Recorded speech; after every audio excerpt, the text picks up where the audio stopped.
Welcome back, friends, to another episode of the Zephcast, the show where we get to know your favorite content creators, streamers, and podcasters alike. I am your host, ZephyrsXP, and with me today, we got Twitch streamers, YouTubers, and my rock star friends, Shannon and Conal from GamersInked on the show. Thank you both so much for being here today. How's your day going so far, guys? Our day is fantastic. We get to meet Zephyr's finally. Honestly, it's killed us. Guys, just to let you know, I've just said to him before, I was like, right, I'm cutting the conversation because this is the first time we've met Zephyr's and we will literally talk for half an hour and get everything out before we even start the podcast. So just know, we've cut it short so we can save it for this podcast. There you go. Hell yeah. Jesus himself. Yeah, the man himself, Jesus himself. One day we gotta like meet in person for real with Speeny and Money Benjamin and all of them and grabbing drinks. 100% that's gonna happen. Before we jump in too much though, I usually do like to start with an icebreaker question. You both ready Let's for do the this. icebreaker? We'll break the ice. Let's go. All right, let's go. If given the opportunity to have dinner with any celebrity, dead or alive, who would you pick and why? Robin Williams. Ooh, that's a good one. What about I'll you, be honest Conal? with you. I'm surprised, to be honest. I thought it was going to be Ollie from Bring Me the Horizon, so you can flirt with him like you do in our YouTube videos. But I'll let you off. For me, this is so random, but it would be the voice of Solid Snake from Metal Gear Solid, David Hayter, the original voice of David Hayter. Ooh, I'll thank him for my childhood, basically. That's what I'd do. those are two really good answers. Robin Williams, like right when you said that, I was like, oh, that's such like a perfect answer. But yeah, both of those, honestly, I feel like with having, if you could somehow just have like a magic potion bring back anybody or to just like meet anybody, like just even the time being able to spend with them and hearing about their life, hearing about their work and everything could be so important. First question though, first real question of the podcast. I usually do like to start off kind of hearing a little bit about your journey, your story, kind of what got you interested. So what was the catalyst that got both of you started on Twitch initially, out of curiosity? I'll answer this one. Yeah, you go your side. So I basically God damn, that hurt, by the way. Jesus Christ, calm down, lady. Muscles, Hercules. Hercules. So basically, I used to watch a lot of YouTube. I used to watch Markiplier, and I would always watch people. Yeah, Markiplier is my favorite gaming YouTuber, and if I didn't have the minerals to play a game, or if for whatever reason I couldn't get the game, I couldn't afford the game, or I couldn't get a console to play the game, that's who I would watch. And I'd sit for hours on end watching YouTube over Netflix or anything else. Just like even when you were cooking, Yeah. like you'd have your iPad just on the stand, wouldn't you? Literally, you'd be cooking and people you'd be gaming. watching Markiplier on the iPad. And voice, Conal yes. kind of came up with the idea. Oh yeah, Markiplier. The- Welcome back. God! God, no, go on. No. No, because I thought his whole name was Markiplier. I didn't actually know it was a double. That's how in my head I was like, because he just says it so Markiplier. It's not like my name where you know there's like a 2-pointer that's Markiplier. I was like, all right, his name's Markiplier. What's his last name?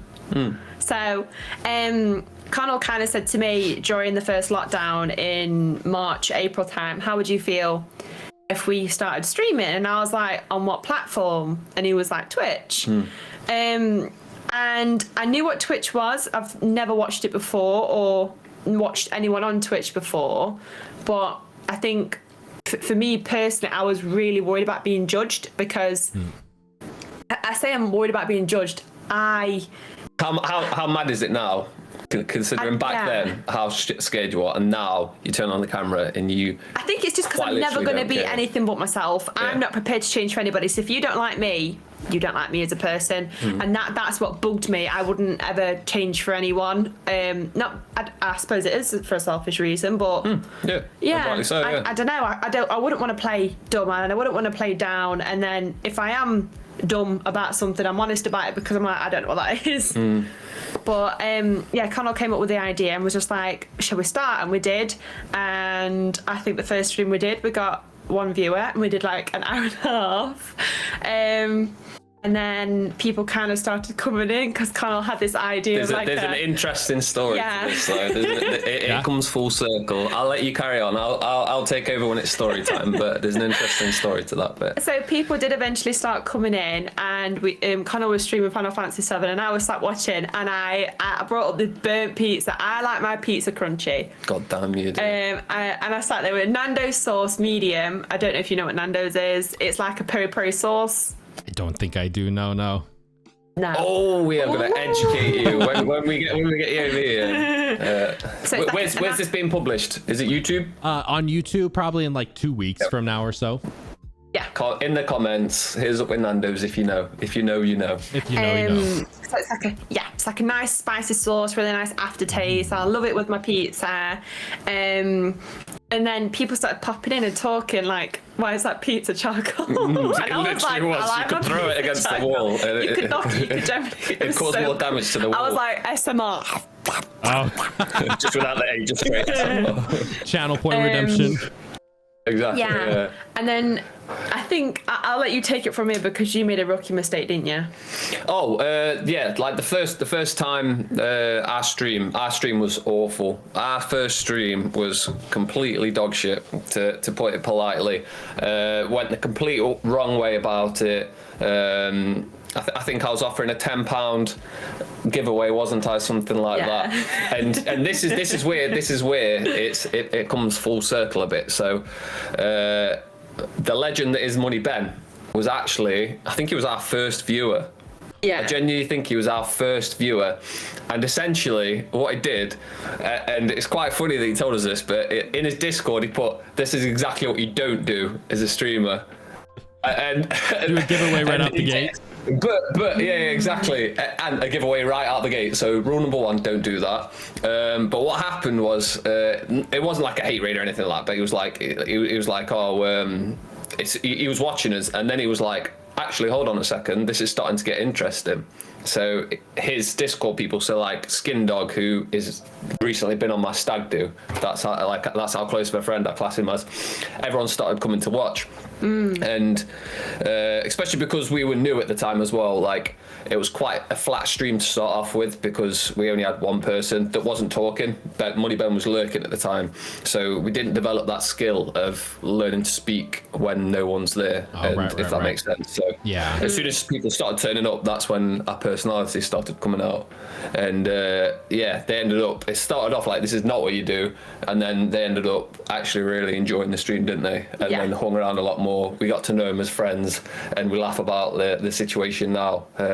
I think our first clip, and you know us what we're like, Zeph.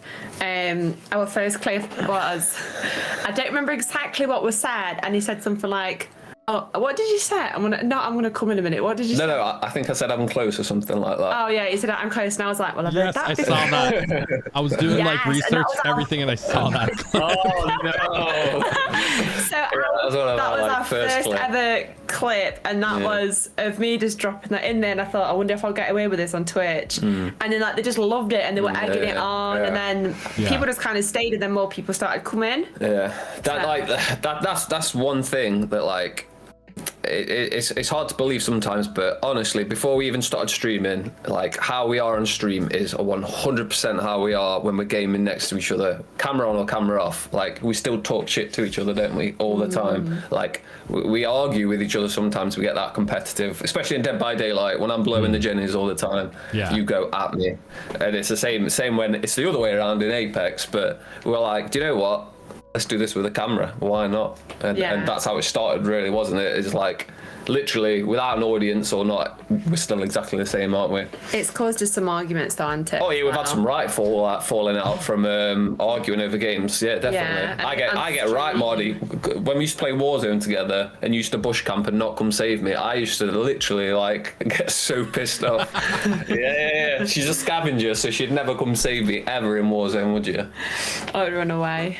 I think that honesty though is like what draws people in and like really creates that attraction, and that like why people love that kind of content though is because it's so it feels like so many people on the internet, on Twitch, on YouTube, just all over, there's a lot of fakeness that you can feel, that you can sense from people. Maybe people just like going overboard for the sake of getting views, or doing certain things for the sake of views. So yeah, right when I like immediately met you and just like started hanging out in your streams and talking with you guys, I'm like, right away you can just tell how much honesty there is, how much fun there is, and the vibe is like 100% there. So I think that's really important to try to maintain that. And sometimes like as you grow as a creator, it becomes, you kind of look at that, you're like, maybe if I go more of that fake route, I can grow faster, but it's not always worth it in the end, you know? 100%. And to flip that back on you, that's one of the main reasons that we obviously enjoy watching you so much, is from the first stream that we've watched to now, it's you've grown, don't get me wrong, as a creator, but it's always been exactly the same. There's just, it's weird to say, like, I'd say you're a chill back streamer, but at the same time you're hype in the right way, like you get excited about things, and it's genuine excitement as well. And that's one of the main reasons we enjoy watching you. Like, you're 100% transparent, 100% genuine, nicest guy we've ever come across, and you're hype in the right ways as well, and you hit the nail on the head there. It's easy to sell out, especially when your Twitch is competitive. It's, in my opinion, I'm not going to slate it too much, but it's such a shit platform for discoverability if you're playing a competitive game. And if you're playing a competitive game and you're not doing anything else outside of it, which is hard to do when you're in a full-time job, but I'm sure we can talk about that later. But you hit the nail on the head. There is that temptation of, you know what you could do if you sold out and you did at this fake persona, and it's, to me, it's so much more respectable to do the grind and get it that way. But then also in the long term, it's got to be exhausting. Like, putting this persona on and having a fake personality, it's got to catch up with you eventually. Like, it's got to be draining. It must be so nice just to turn the camera on and just be who you are. Like, it's exhausting just doing that sometimes, isn't it? Like, literally just turning the camera on and just doing that. So never mind having to keep up and acting a persona. It must be exhausting. It's really, really difficult, and it sounds really silly. I do lots of disgusting little things in my own time, like picking my nose, and I can't do that on stream. I don't mind farting and burping on stream, but I can't pick my nose. I can't pick my toenails. Just little stuff with how grim I am as a person. I sit there and think, oh, can't do that. The human side of all of us, right? Exactly. Yeah, literally. And I like sitting there and I like throwing them at the door, because sometimes I do make a noise. Oh my goodness. Yeah. I wish the camera was Yeah, Zeph gets it.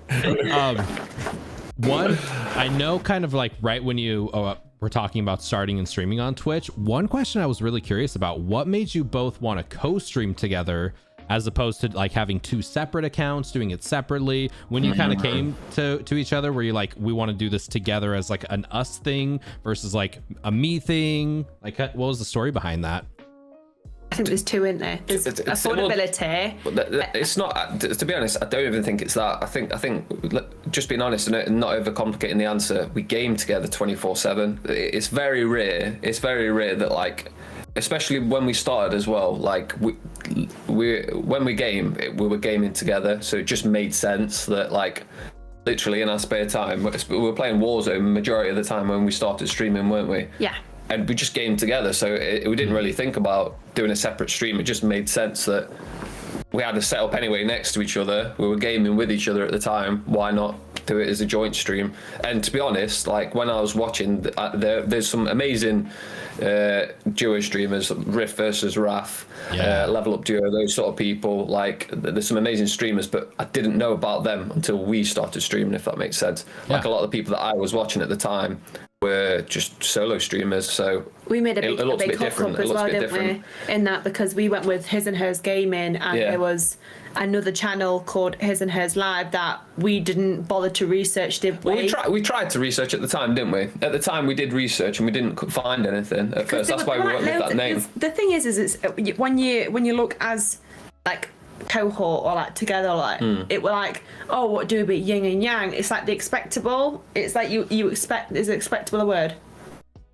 Expectation. And it's just, you just don't want something, you need to find something that fits in the bracket, because you can only have so much of one name, but in the same breath, it's also, you don't want the predictive, give me a word. Say entrepreneur.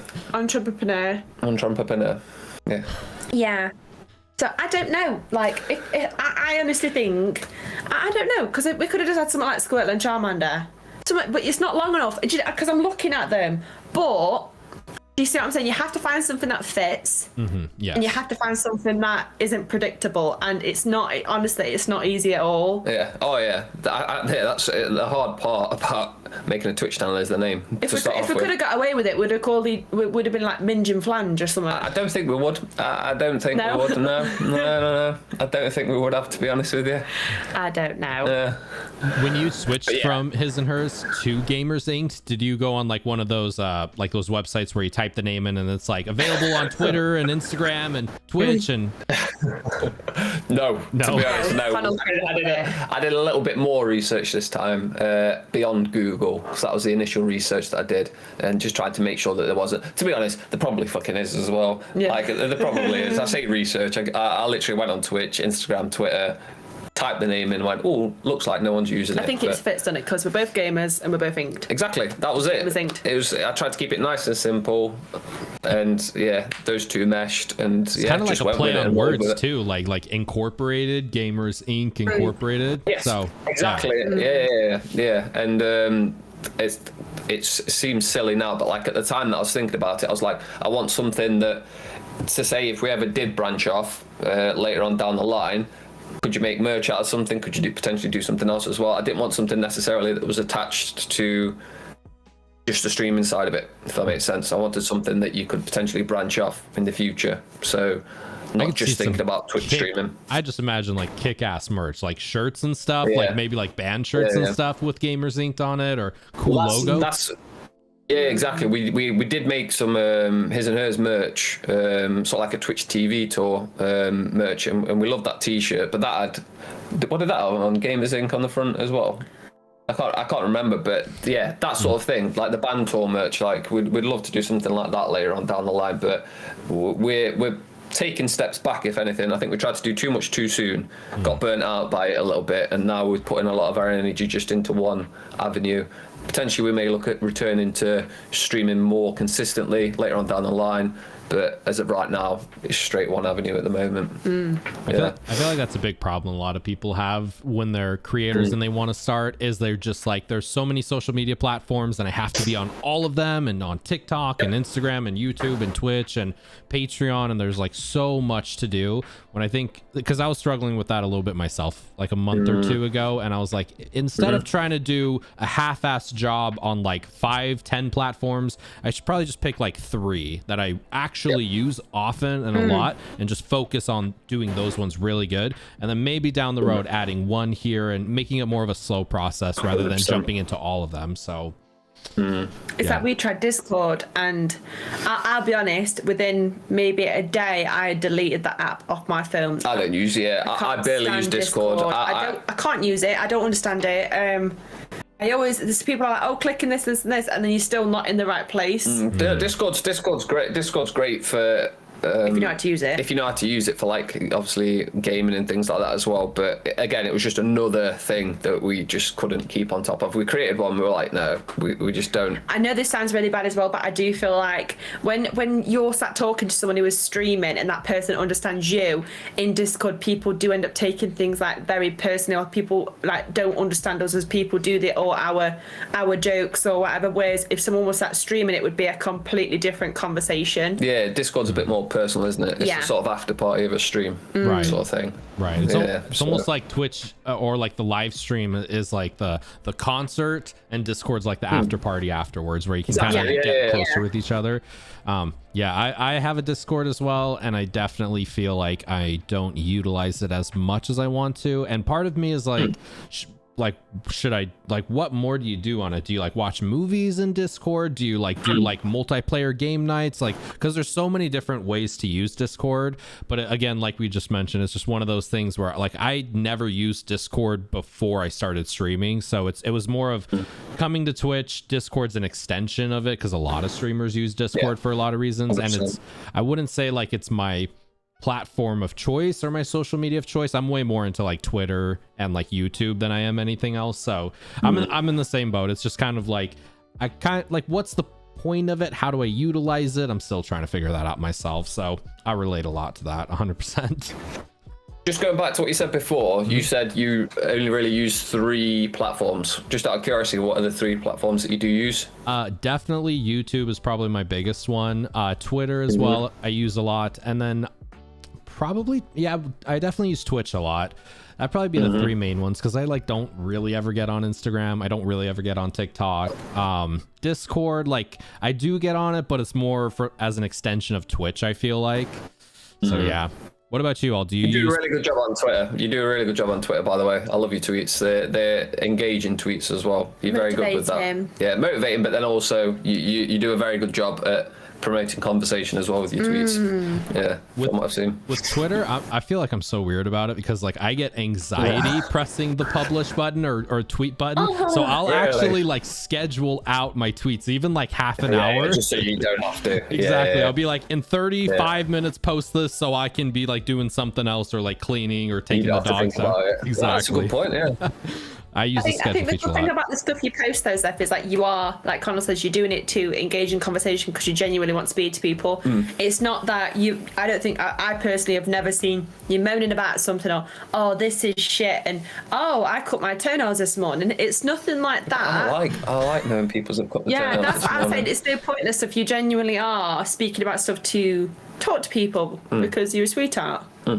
I kind of was thinking, like, when I was going on the platforms, like I want to kind of use each platform for like a very specific reason. So when I was thinking about Twitter, I was like, I feel like it's more of an extension of trying to reach out to like the Twitter universe and just asking people questions and trying to like hear opinions on stuff. So I'm still very much new in social media, and I would really not even consider myself like much of a social media user. I'm way more like introverted than anything else. So for me, it's always like, I usually schedule a lot of my tweets and then try to reply to them. But yeah, it's always just trying to... Hey, you're doing a good job. You're doing a very good job. Oh, I appreciate it. And I mean, the toenail tweets as well. Those are important. We all need to... Exactly. Yeah. God, yeah. I love your guys' I love your guys' Twitter so much. And I just love all of the platforms you use, because there's like 50% of me where I'm like, I don't know who is posting this, if who it is exactly. But then another 50% is like, I have a hunch who's posting this. Yeah. This is it. I can post some sus stuff sometimes, and I get away with it because people think it's Shannon. So that's the best bit. I can hide behind it. If it's naughty or if it's vulgar, it's probably me. But if it's opinionated, it's Conal. I don't like to put my opinions on social media, where Conal doesn't give a shit, but I don't do that. Yeah.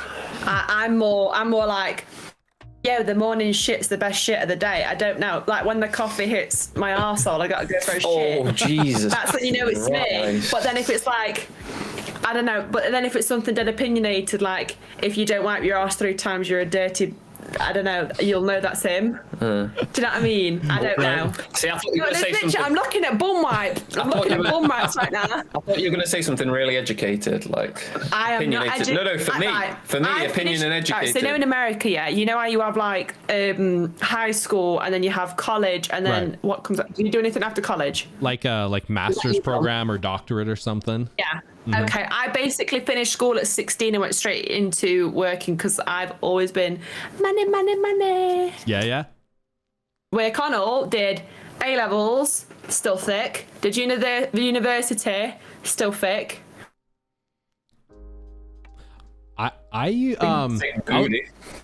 was pretty much the same way. Like I got out of high school and just went like straight into the workforce. So like I didn't get to experience college or university or anything like that. So I kind of did want to go, but it was more of just like couldn't afford it and like didn't have options available, so it just kind of just went into the workforce. So I relate a lot to that as well. But I feel like it's like it's not as bad of an experience as some people make it out to be, because like you kind of do get that life experience right out the gate, as opposed to, I don't know, here in America, the university system sometimes can be like, I don't know what the word is. I don't want to say like indoctrinating, but there's a very kind of like particular that's view. Word of the day, that. God damn. there's like a very particular viewpoint a lot of professors tend to have about like a lot of life and worldviews. So I don't know. I feel like kind of being out of it helped in different ways. Pros and cons, right? Pros and cons.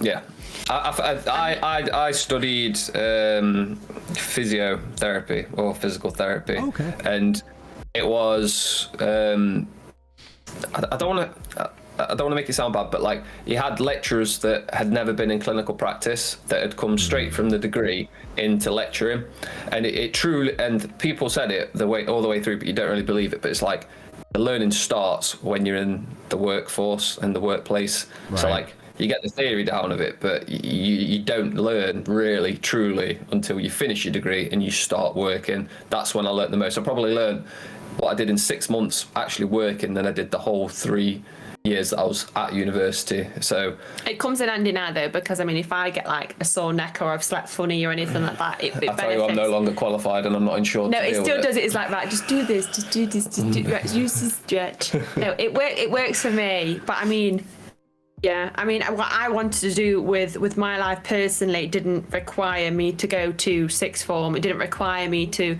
go to university. And although I know university isn't free in the UK, you have to earn a certain amount of money before they start charging you for your degree. So, I mean, I could have gone and done it, maybe. No, I couldn't. My grades weren't good.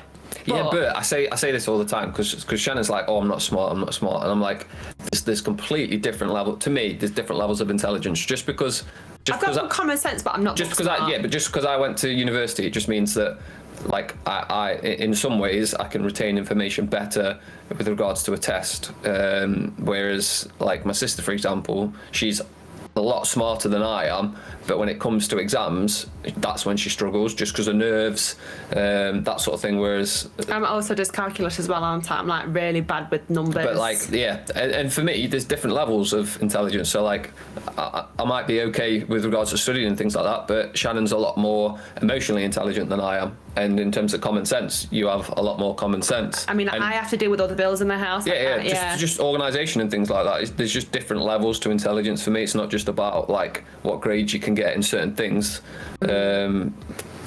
Just loads of things. For example, people with autism as well, like they may not have the people skills, but put them on a computer, they may be absolutely amazing. It's just how you apply it, really, isn't it? Like, and I say the same with you. You say you're not intelligent, but yeah, there's completely different levels to intelligence, I think. So it's not just about, oh, I didn't go to university, so I didn't do this. No, fuck that. Like you've had way more life experience than most people in that sense. Yeah, I totally agree with that. Yeah.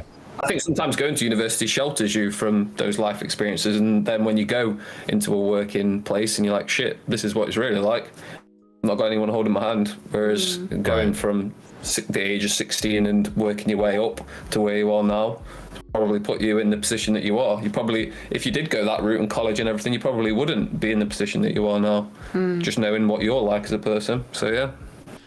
Yeah, I totally agree with that. There's like different pillars of knowledge for in a wide array of life, whether that is like book smart or street smart, that some people call it, or like financial smart. Like some people can make like I've talked to some people who don't make a lot of money at their job, but they're really smart with like investing and where to put their money and savings and stuff, and they can make way more money than people who are like doctors who make 6 figures a year. So no, I totally agree with that. I think even I don't know if it's like in the US thing or just like in all of the Western world, but I feel like a lot of the world is more obsessed with testing than they are with learning. So it's like you could be maybe not even smart in a subject, but if you know how to test really well, you know, kind of like the philosophy of testing, you could still pass things and not even retain much of the knowledge. Whereas somebody else, who is really good with the knowledge and really smart about it and really invested in it, but they get to the test and they get anxiety or they really struggle with testing, that is not necessarily a showcase of what they really know. So world's interesting, and it's interesting, like as you become an adult and just reflect and look back on aspects of life, you kind of see through a lot of that bullshit that we've kind of been brought up and raised on. And it's like everyone's always telling you got to go to college, you got to go to school, you got to become a lawyer or a doctor or an engineer or whatever, and you don't have to do that. You can chart your own path. You can be an entrepreneur, you know, you could just come out at 16 or 18 or whatever and start working and making money and, you know, put that money to good use and become an entrepreneur maybe. Well, the number one career choice now for kids is just YouTuber, isn't it? Right. I think that's like their astronaut, basketball player, rock star. That's like what a lot of kids want to do now. Yeah, exactly. Compared to what it used to be. So yeah. I mean, when growing up, I always said I wanted to be a stripper. Did you? I'm what line? Likewise. No, sorry, not a stripper, a pole dancer. A pole dancer. Yeah, because I always said I want to be tall, I want to be slim, and I want to be able to walk in heels. I can do all three of those. You are tall, you are slim, and I would like to see you walk in a pair of heels. Walking in heels is real hard. Like 100,000 YouTube subscribers by the end of the year, and I'll do it. You heard it here first, everybody. Conal and heels. Well, I think there's a difference too between like the big boot heels versus like the studs, right? The little pointed ones. This is my experience. I'm a rookie. I'm an absolute rookie. I tried like just my mom's stilettos just for like fun one time, and yeah, they're like impossible to walk in. Just for fun one time. I feel like if Mr. Zeph came to Zeph and was like, I brought some new makeup and I need a new model, he'd be like, sure, wifey. I would. No, you would not. No, I wouldn't. You would never let me. What's that thing called where you spit from under your tongue? Spit from under your tongue? Clinking. Yeah. Yeah, so basically sometimes when I talk, spit comes from underneath my tongue. Say it, don't spray it. I don't know what it's called. Is it clicking or clinking or something? I think you're just making it up. You told me what it was. You did, because we saw it on Sniper Wolf's video, and only 3% of the population can do it or something, and my tongue just squirts sometimes. Okay. Interesting. I'm not lying. I did see, I think it was a TikTok of you, Shannon, though. You do have like the party trick with your tongue. Yes. That's so crazy. We all know. Can you like, do you feel the muscles individually do it, or like how do you even do that? Excuse me. We're prepping. Okay. Whoa, oh boy, okay. Here we go. Oh, whoa. Oh my goodness. That's why he loves me so much. It is. Oh my God. Love the honesty. Honesty is the best policy. It is. Kind of stemming a little bit 180. I did have, I think this question is a little bit interesting because I was reading through your Twitter a few days ago. I did see that you no. I did see that you got hacked bits from like a partner streamer. And I was kind of curious the story about that. Have you got it sorted out? What happened, like the whole thing about that? So Conal came back off his stag do, so like his bachelor party. Extremely hungover. Yeah, extremely extremely hungover, yellow-eyed, got in bed, and I sat in the bath, and I was trying to buy my chief bridesmaid, my best friend's birthday present, and it's a card declined, and I was like, hold on a minute, I know I've got money, I've just been paid. Right. And I checked, and it was like minus 1,000 and something, and it said Twitch Interactive, and I was like, So my bank card's not on Twitch. The only thing that's on Twitch is my PayPal. So I went onto PayPal, and they had successfully taken one payment of £1,800, but so I'd only been charged for one set of £1,800, and then they'd also then they'd also on Twitch managed to take another 2 sets of £1,800. So PayPal had already taken one set, was then trying to take the second set, and the bank declined it. But what I thought was strange was the bank didn't notify me of any strange activity. PayPal didn't notify me of any strange activity. So I had to obviously say to the bank, this is not me. I'd say to PayPal, this is not me. And they'd managed to suss it that it was 3:20 in Germany in the morning. And obviously I was in bed in England in the morning. So it was strange that if I hadn't have tried to buy that birthday present, I could have gone a couple of days without knowing that. Right. So I then had to lock my bank account for 10 days. So no payments could go out, nothing could come in. And even then, after turning my bank back on, PayPal was then trying to still take a payment of £1,800, and that was the third set of the 3 sets. Wow. All throughout this, Oh, emotional, there was no support from Twitch at all. No. We still haven't heard anything back from them when we did reach out. Yeah. Whoever hacked it as well, like essentially they bought £1,800 worth of bits. They donated it all to this Twitch partner. I can't remember what the name was.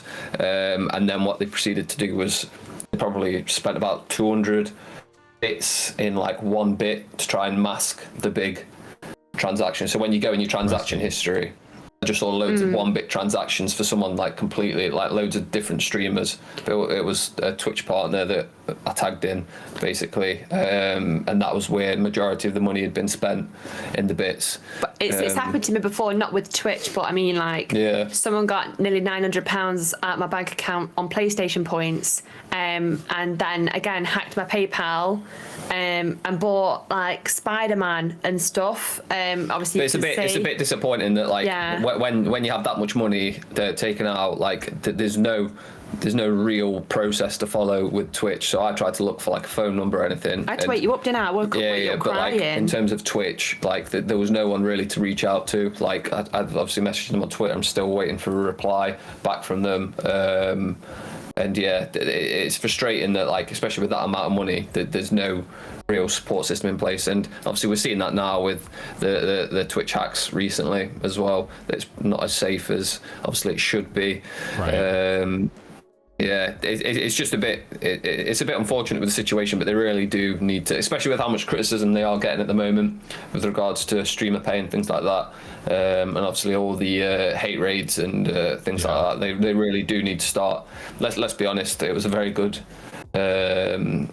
COVID experience for them, because obviously the revenue was through the roof, so they need to start reinvesting that in obviously the increase of people that are signing up. They need to increase the security and also the support that they do have for their channel as well, because we're lucky.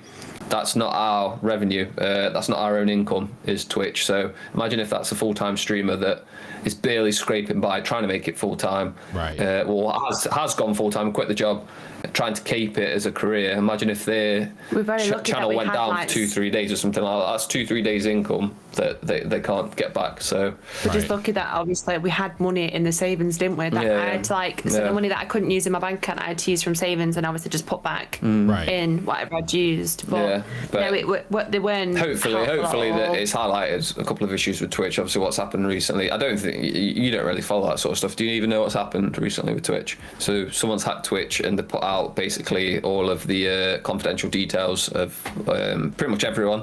Pretty much everyone's details have been leaked, but it's mainly to do with like the top 100 streamers and like their pay, how much they've been paid and stuff like that has been leaked.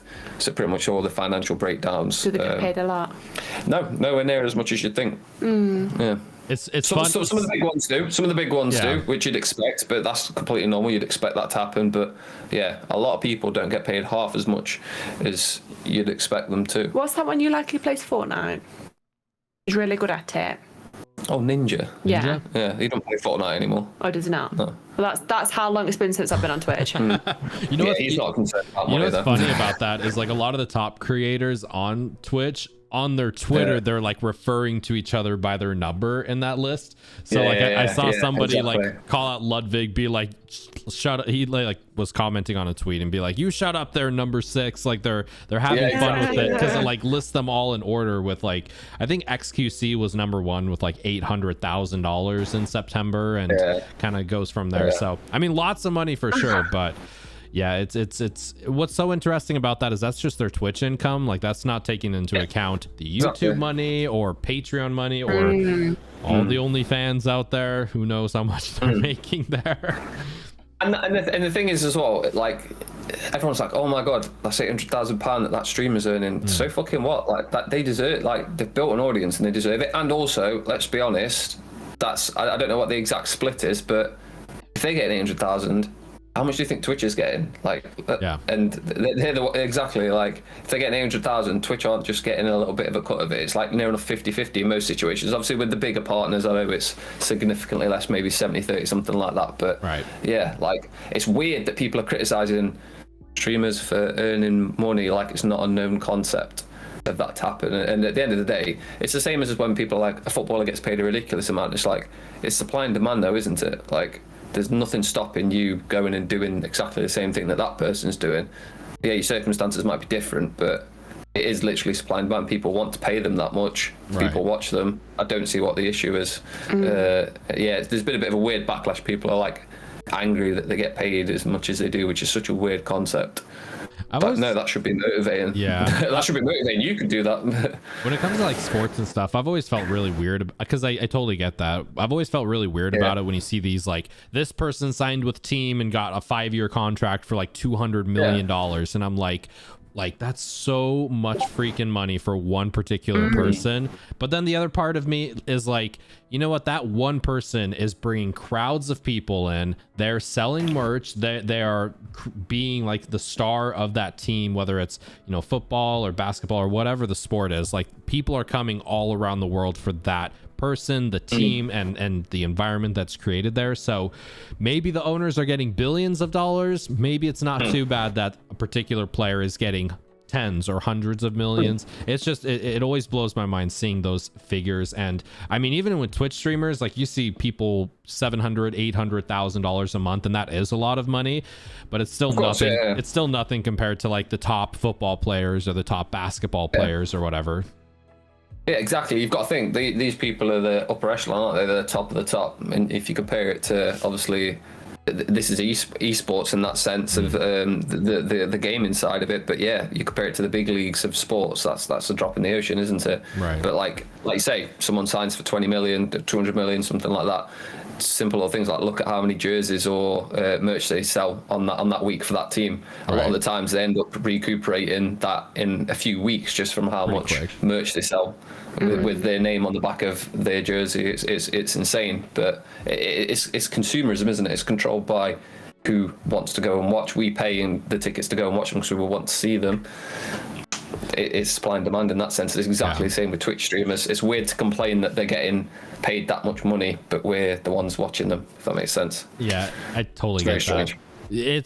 Twitch and just kind of like new media in general, like with YouTube and stuff, it is really interesting because it's kind of like it is a job in and of itself that you can go full time in, but there's no like minimum wage to it or like expectation of how much money you can get, and that's terrifying and amazing at the same time because there's no ceiling either.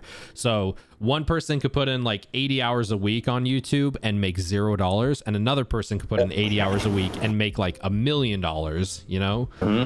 So it's that ceiling, I feel like, is what drives so many people to be able to do something they're passionate about and create content and to have their own schedule, even though I feel like a lot of people don't truly understand that by doing that, you're probably putting in 40 hours or maybe even more to do that, to have that passion, to be able to leave your job that you hate. You're honestly probably going to be spending even more time doing something you're passionate about. Exactly. It's like you said, there's no ceiling, but also it's very high risk, high reward in that sense. Like you don't have any security with it. You could be extremely popular. For example, let's take Fortnite. You could be an extremely popular Fortnite streamer and build an audience based on that, but that game will eventually fizz out, and you may not be able to transfer that same audience that we were making X amount per month with onto the next one. You've got there's a high ceiling there, but you've got to be able to adapt, haven't you? And there's no security, there's no safety net really. So yeah, that's it. It's exciting, but it's very risky as well at the same time, isn't it? Yeah, and especially when you tie your fate as a person to like one particular title. I mean, we're seeing it a lot with like Blizzard and World of Warcraft and stuff that's happening right now with all the allegations with them. So a lot of people who are what's happened with World of Warcraft? Do you not know? What's happened? You're so out of the loop, aren't you? Tell me, what's happening with World of Warcraft? There's like a lot of allegations coming out about like Blizzard having like really sexist practices towards like a lot of the people who work for them, and I haven't read too much into it, but just there's like a lot of bad stuff that Blizzard, how they're handling their employees, a lot of the way management is treating their employee staff, particularly women, is very concerning, very sexist, very making like very sexual remarks and stuff to them. So a lot of people are kind of jumping ship from Blizzard, jumping ship from like World of Warcraft and a lot of those games, and it's causing them to lose a lot of money. But at the same time, when people jump from the game that built their audience in, that doesn't mean their audience is necessarily going to jump over as well. So if somebody's a World of Warcraft streamer with like 1,000 concurrent viewers, and then all of a sudden they go to Fortnite or New World or whatever is the new hot game at the moment, that audience might not transfer over. So it's like they're doing the right thing by giving Blizzard the middle finger, but they're losing a lot of their revenue, their content, their viewership at the same time. So it does surprise me, but we used to play WoW when I was like 10.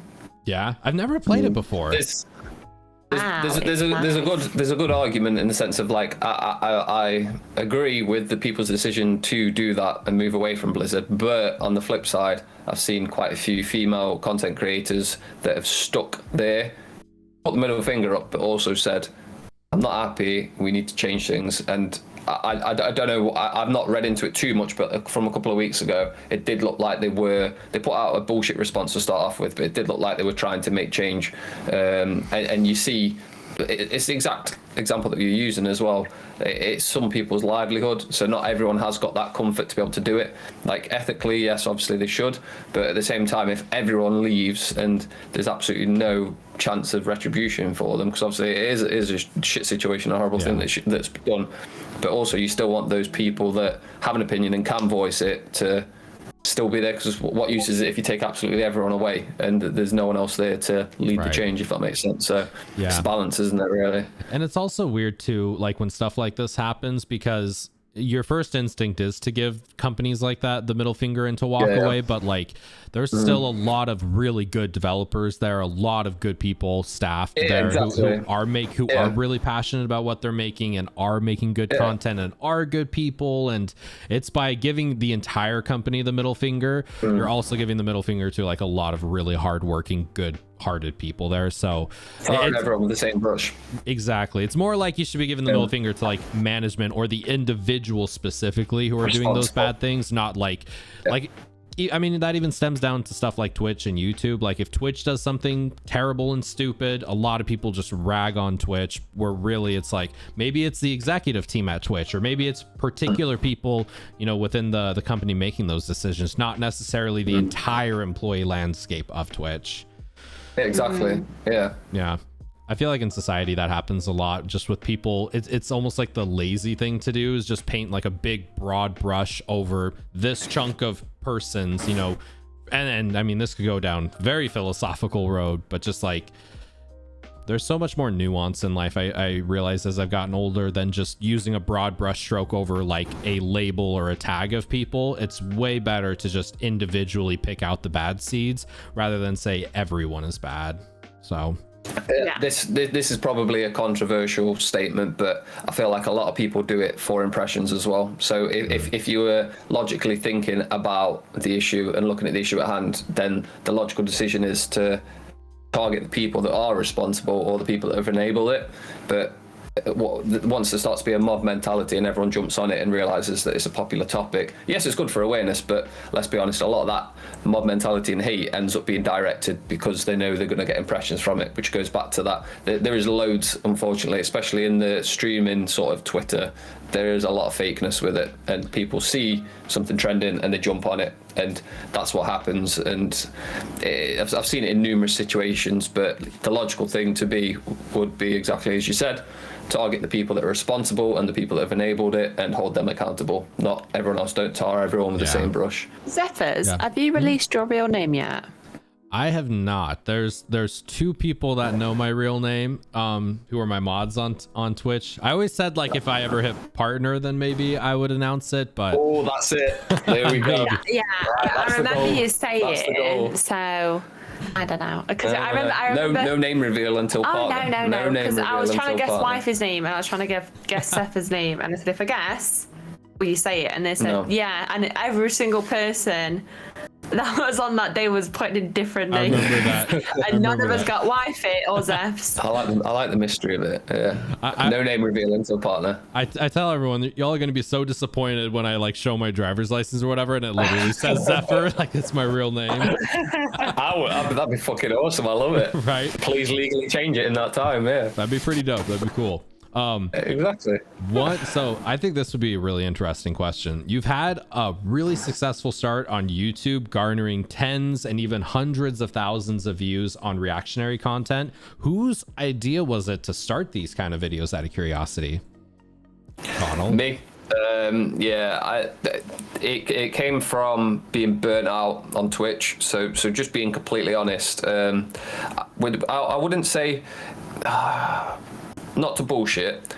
We're not on Twitch. We're not numbers driven. On YouTube, we are numbers driven because there's a different requirement, isn't there? So for Twitch, we 100% we did not care about streaming to 50 or 500 people. It was literally who's in chat, who's making us laugh, who we're having a good time with. And our best streams were when we had 3-4 people in there sometimes. And it was like a continuous and it was conversation. Just continuous talking. It's like a party. Exactly, yeah. But it basically just got to a point where we just weren't able to stream consistently, and we couldn't, and it was our fault. We weren't able to tell people when we were streaming, and people weren't able to turn up streams as much. So when we were streaming, it felt like we were forcing ourselves to stream, wasn't it? Because we had to try and go, okay, what are you working?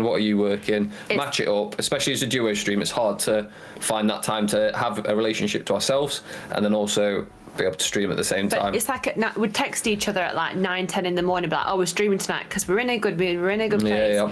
And we'd get home and we'd both just look at each other and think, I'm really pissed off you at look today. how I feel. Like, it's just, and I think that was it. And I felt like, because we was forcing ourselves, and so much shit every time we turned stream on would go wrong, and I didn't have a close. I'd sit in, he'd get really pissed off with it. Why is the camera not working? Why is the microphone not working? Why is this frozen? Why is this happening? And you'd get really angry with it, which would completely deflate me. And then you'd be like, right now I don't know if I can stream anymore. Yeah. I got to a point where I was just like, do you know what? Like, a combination of being inconsistent, especially with being a duo stream as well. There's so much that can go wrong.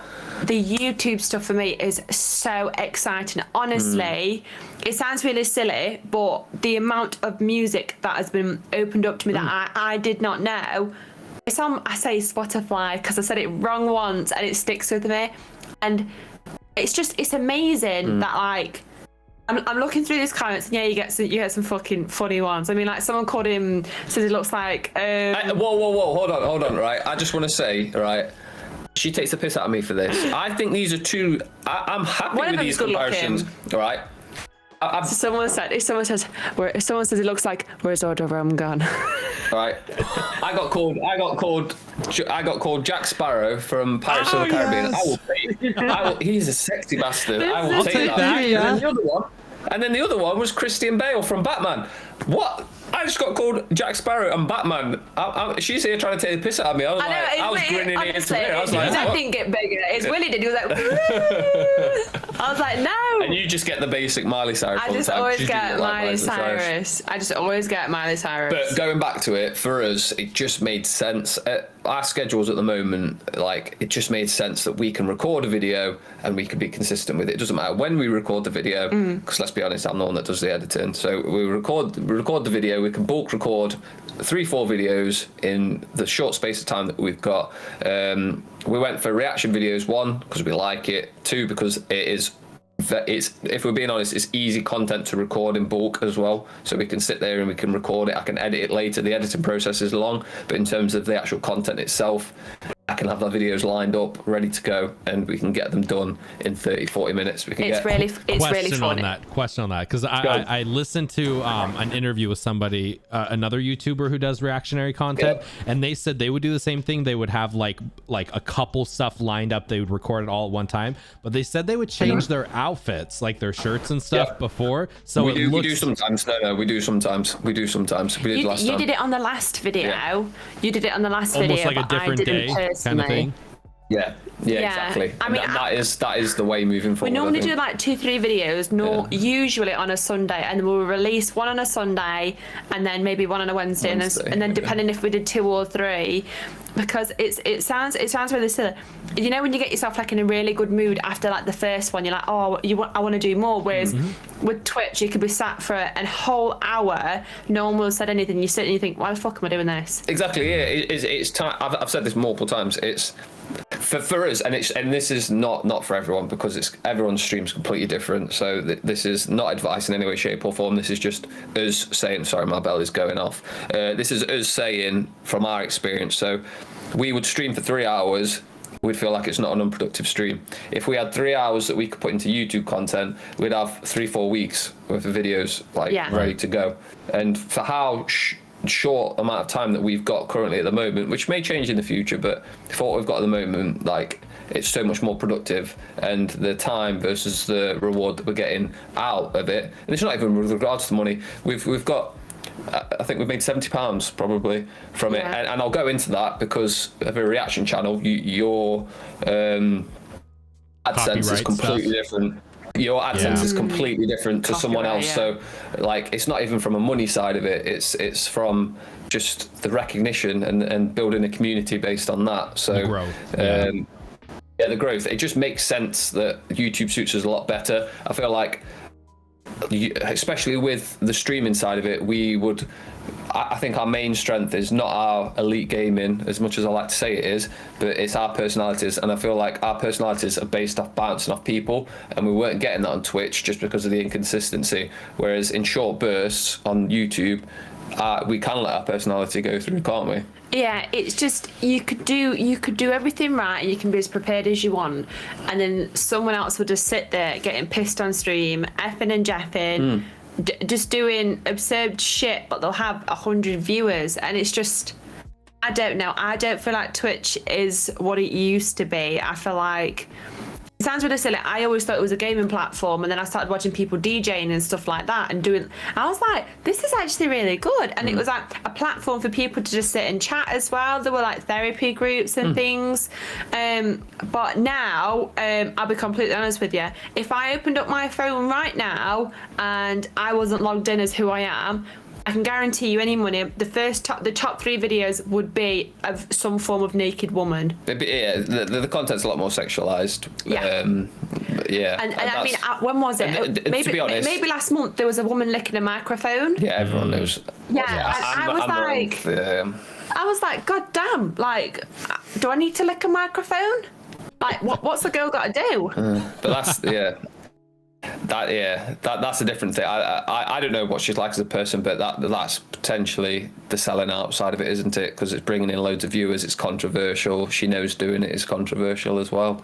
But I've not seen it since. I only saw it once, and then it was like, they're still doing that. I saw it a couple days ago. Yeah, but then there was like other girls that were doing like Just Dance, wearing somewhat revealing clothes. I'm like, a piece of me was like, you fucking go, girl. Like, yes, right. Yeah, like empowering. And then another part was like, shit, why I got the balls to do that? Like, I don't know. It's just, I don't know. I just don't feel like it is what it used to be. I mean, I get it's for everybody, and you can do what you want, and it's a free world. But I mean, it's just, I don't know. I just kind of want to watch people play games. Yeah, but you can't.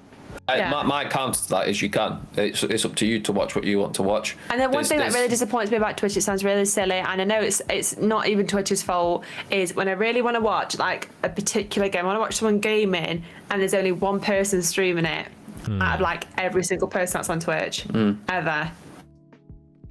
So it's like I'm really in the mood to just sit and watch someone do like a really old horror game, and like it's so difficult to just find someone to sit there and just do it. So I'll have to YouTube it again, which means that it's obviously taking my view away.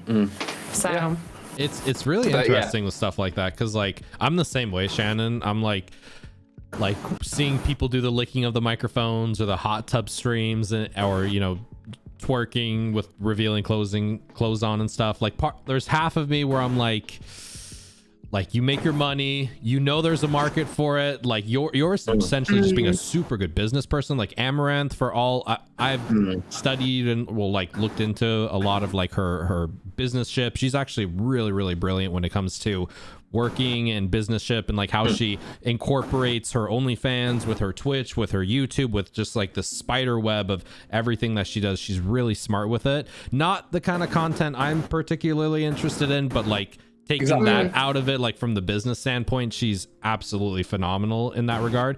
But she's really smart in the sense that she knows that there's an audience of people who want to watch that, and she has the talent assets. She's got the ability to provide that to the market, and she absolutely nails it. But the other half of me is the same boat. It's like when I come to Twitch, I don't feel like I want there's got to be bumper guards on Twitch in a sense, you know, like do you come to Twitch to watch people licking microphones very sexually?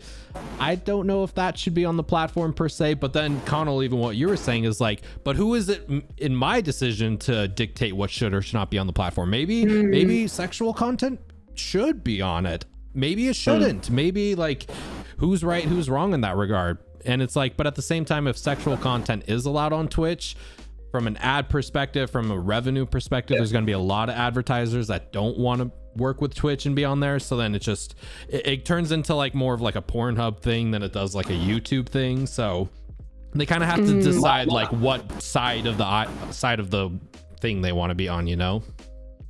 When I see that sort of stuff, I literally have no opinion of it. It's not my cup of tea or anything like that. But when you see that there's 50, 70,000 viewers, it's someone's cup of tea, and that's Twitch's problem to deal with in that sense. Right. There's people that are frustrated, like, oh, this person's getting 50,000 views for licking a microphone. It's like, let's be honest. Do you think those 50,000 people that are watching this person lick a microphone are going to come in your Twitch chat and talk about what it is you're doing? Do you want those type of viewers? They're not going to watch you play Warzone. That's not their... Right. Exactly. Take those out of the equation, because I'd say 95% of those people are going to be absolutely no benefit. Like, don't get me wrong, I'm sure everyone would love to have 50, 70,000 viewers watching the stream, but they're not going to add anything of value, really, are they? Like, so I see it. Yeah. I think it's a bit bullshit in the sense of, I don't think it's bullshit what they're doing. Like, there's absolutely nothing wrong with what they're doing, because Twitch is allowing that. Like, making their money. Do what you need to do. Yeah. Do what you need to do. But like, when people get in an uproar about it and they're like, oh, I work so hard and these don't, it's like, I get it. I get it from that perspective, because it is frustrating, and it's probably one of the main reasons we stopped streaming. But at the same time, just take a step back and think, right, do you really want those type of viewers and those type of problems that come with it as well? Probably not. Some people would, but a couple months ago, to keep those people away. Yeah, a couple months ago, I saw like one of the ASMR streamers who was doing like very, very sexual content and like being very on the borderline of what's allowed on Twitch, very much. And she decided to raid a smaller streamer at the end of it. And when they raid, like at first you're thinking, oh, 10,000 viewer raid, that's insane, that's amazing. But everyone started bullying the shit out of that smaller streamer, calling them names, belittling the crap out of them. And then within like 5 or 6 minutes, the smaller streamer just ended their stream and like just stopped it. That's horrible. That's not nice. But and part of me is like, should that be on the streamers? Like, should they be responsible for that? But there's also part of me that's like, you as the streamer, you cultivate your community per se, but you don't have ultimate final say as to like what they're gonna do. I feel like it's a different standard with those sort of streamers though. So if we're looking at, and this might be controversial, I might get shit for this, but if we're looking at those ASMR streamers that are sexualizing it, that essentially it's a branch off from their OnlyFans and they're using it as an advertisement, right? Can we really call that a community in that sense? Or is that what they're looking to do, or are they looking to monetize their OnlyFans and things like that? Whereas when you have a Twitch streamer that they are a full-time streamer and that's purely what they're doing, that's a little bit different, because it is more community based as opposed to consumer and customer based. So I don't want to say they don't give a shit about the community, because I'm sure there are probably some that do, but I think majority of them, realistically, they're not too arsed who's there, just as long as someone's watching and as long as someone's paying for obviously the other parts of it as well. So I don't want to say there's double standards in that sense, but I see where you're coming from, but probably not as in control of the community as sort of the more well-known partnered streamers that do focus on the content that is just purely on Twitch, if that makes sense. They probably should be held a bit more accountable than the other guys in that sense, I think. Maybe right or wrong, but I think that's just my opinion. How far is too far, isn't it? It's like. But that's the thing. At the end of the day, I don't fault them, because it's Twitch's fault. Twitch's fault allow it. They're the ones that allow these rules. They're not doing anything wrong in that sense. I don't care that it's happening. I just don't go on to Twitch to see that. And I mean, like I said, if I don't log in as anybody and I go on as I don't know, a 12, 13-year-old girl. Because, I mean, how old do you have to be now to look on Twitch? Is it 13? Yeah, that's where it starts to get a bit iffy. That's what I'm saying. If I went on there as a 13-year-old and I'm not logged in as anybody and I'm just looking, and the top 3 are stuff that I don't want to say is inappropriate, but as to a 13-year-old it is. It's just, I don't know, in my head as a parent, it would probably bug me a little bit. Yeah, of course, yeah. I don't know. It's like such a weird gray area, because I totally agree with you, Conal. Like, I think there's so many different moving parts of stuff like this, but at the very end of it all stems back on Twitch not updating their terms of service, or like not or allowing this type of content. And I agree. I think a lot of these hot tub streamers, ASMR streamers, it's very blatantly obvious that they're not using Twitch to build a community or like play games or like have it as an extension of their YouTube and like connecting with their viewers. It's definitely more transactional in a sense to get them over onto OnlyFans, where they make a lot more money. So it's interesting, and part of me at that sense, you know, like talking about Amaranth earlier, I'm like, but at the end of the day, she's super smart with how she navigates and like gets right on that border of the terms of service. But should Twitch allow it? It's a lot of gray area, and I kind of I go back and forth if like it should be allowed, but at the end of the day, it's not up to me, and there is a market for it, and Twitch allows it. It's a whole lot of weird moving parts for sure. Twitch is funky nowadays. I feel like if I was doing it, would Conal click on it? Yes, he would. So. Right, and that's the thing. Like they know there's a market out there. You know, a lot of these people are so smart. They're so intelligent. They know that there's going to be an audience for this type of sexualized content, and they know they can get gift subs from it and bits from it, and people will do things for that, you know, beautiful person on screen to say their name in front of everybody, and then when they funnel them into OnlyFans, then all of a sudden they're paying $25 a month or $50 or whatever. And I've done some like haven't signed up for any OnlyFans or whatever, because again, not my kind of content, but from what I understand, like my wife would be very happy. I don't know. But like there's so many ways to monetize it as well. Like you can get like tips for just like messaging creators. You can like subscribe to like different tiers, and it's just like it's so it's so much money. And part of me is like, I mean, if you kind of what you're saying, Shannon, if you feel confident enough to do it and all of that, go for it. But like, I don't know, if it also feels permanent too, you know, when it comes to stuff like that on the internet, it's so out there, you know, it's so permanent. It's weird.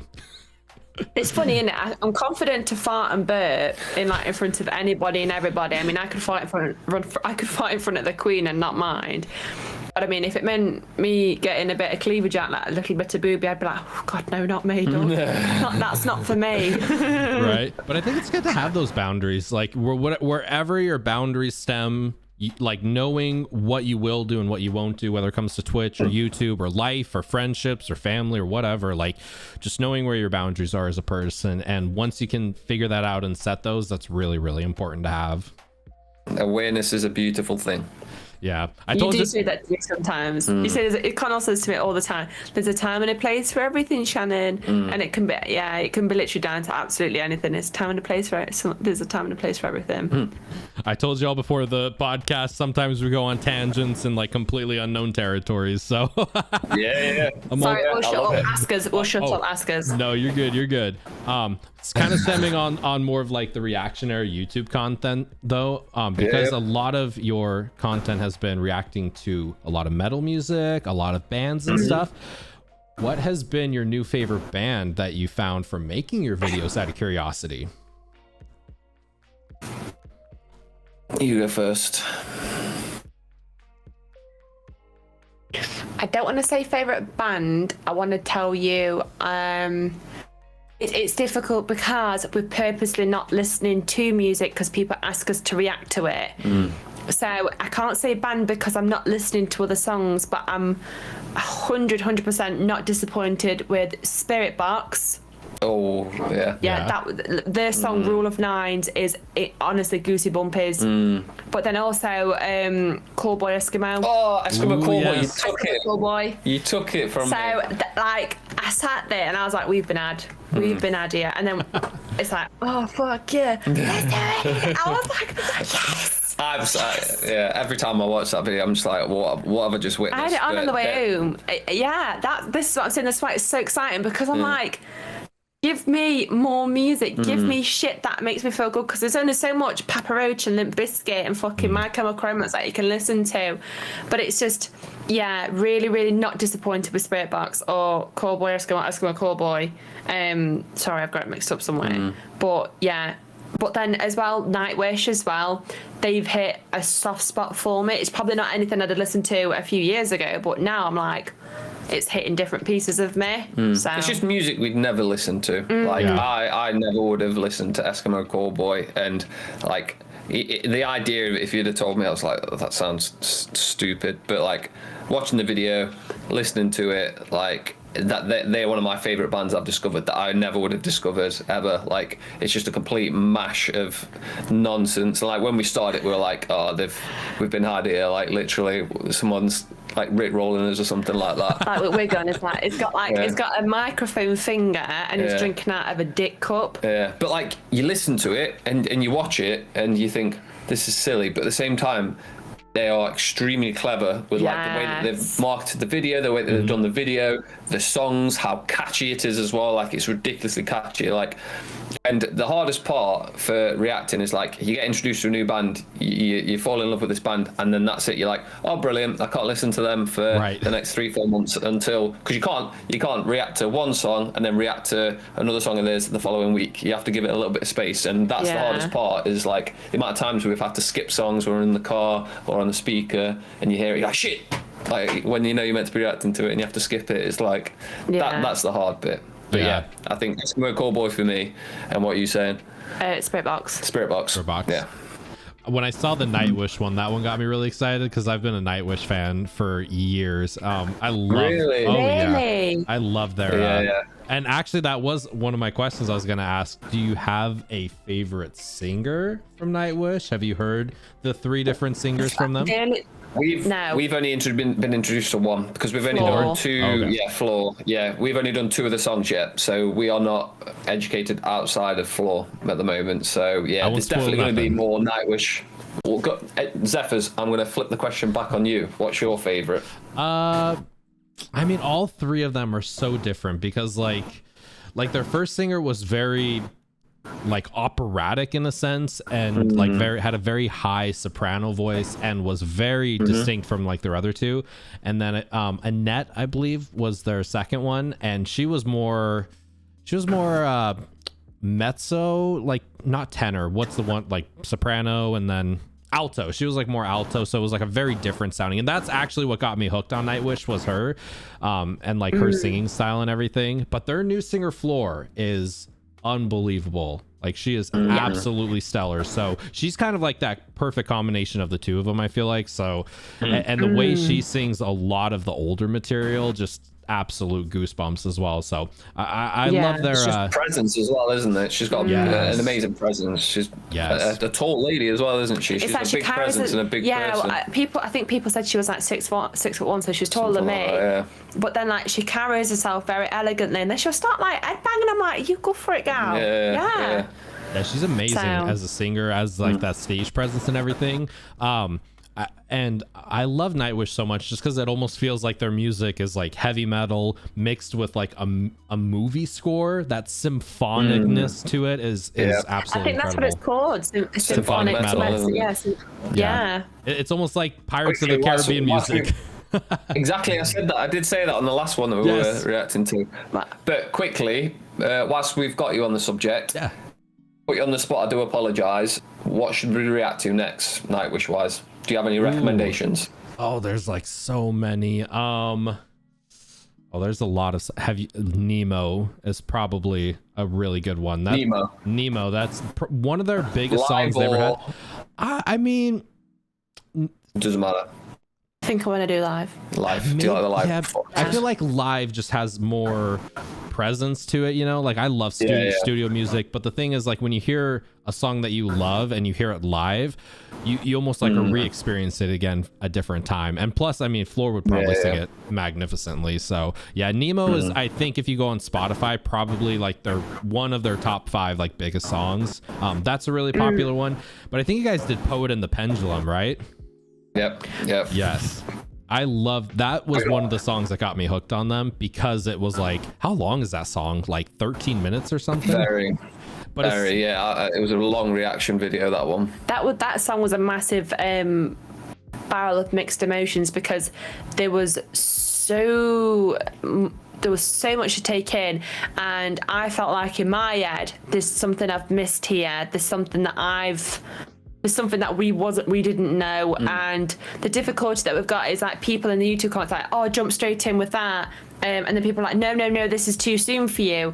But it was just because we're not researching it, because we're not looking into stuff, so we don't know what to expect. Yeah, we're literally just going off what people are saying. I'm going to interrupt there. I think that's bullshit. Like I think you can listen to a song without knowing the meaning, and then you can learn the meaning, and then you can re-listen to that song. Well, we know now, don't we? With the meaning, knowing what it is. You don't necessarily have to do research. Like I'm massively against that. I don't think you should have to do research for a song. But people were telling us to after we reacted a small group of people did, and then a lot of the comments actually, because I've voiced my opinion on that, because I was like, look guys, we're going to react to what we want to react to. Right. You don't necessarily have to do research for a song. I'm a strong believer in you can listen to something and then learn about the story of it after, and then re-listen to it, and then it gives you a whole new sense of the song as well. I agree.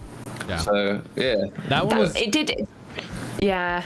was an interesting one, because like Poet and the Pendulum, I don't think is one of their bigger songs. It's definitely more kind of like not an underground one, but you know how there's like some songs when you listen to a full album, like the whole experience of it, there's almost some songs that are like better as an album piece than they are as an individual radio hit song.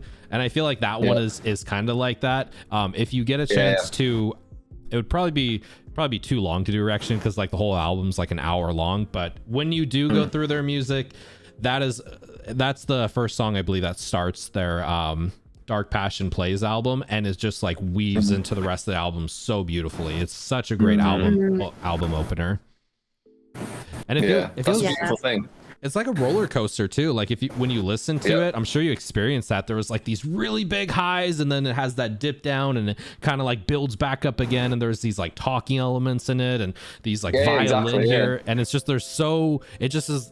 I love progressive music, and specifically progressive heavy metal a lot. I love orchestra as well. Like I love orchestra. Like I know this is completely off topic. I really, really, really want to go see War of the Worlds whenever they do tour England, because that for me, that whole orchestra is insane, and it's hours and hours and hours long. But I think it's amazing. So that for me was, I don't have anything for this band to compare to. I don't think they're like anybody else. They're just like a standalone family, I suppose. Yeah, it's symphonic. Like when you combine like a symphony, I feel like a symphony is just so perfect with a lot of heavy metal music, just because it almost creates like a whole 360 world. I don't even know how to explain it, but it creates so much more emotion and more atmosphere. That's the word I'm thinking of, like atmosphere to a particular song. And right when I heard that, like I love classical music and I love metal music, and when I heard Nightwish, I'm like, oh my god, this is like peanut butter and jelly come together. Here we go. So yeah, those were definitely my favorite one. And the Ghost Love Score one, that one is like got a ton of views. You guys, that one's going crazy on YouTube. Yeah, it's doing well. That was, I think, that was an amazing icebreaker. Like I loved that. Like we listened to that song, and then after we'd finished, we listened to it again, and I was like, whoa, I love it so much. That's going on the Spotify playlist. Yeah. And it's so distinct, right? It sounds like almost like nothing you've really ever heard before.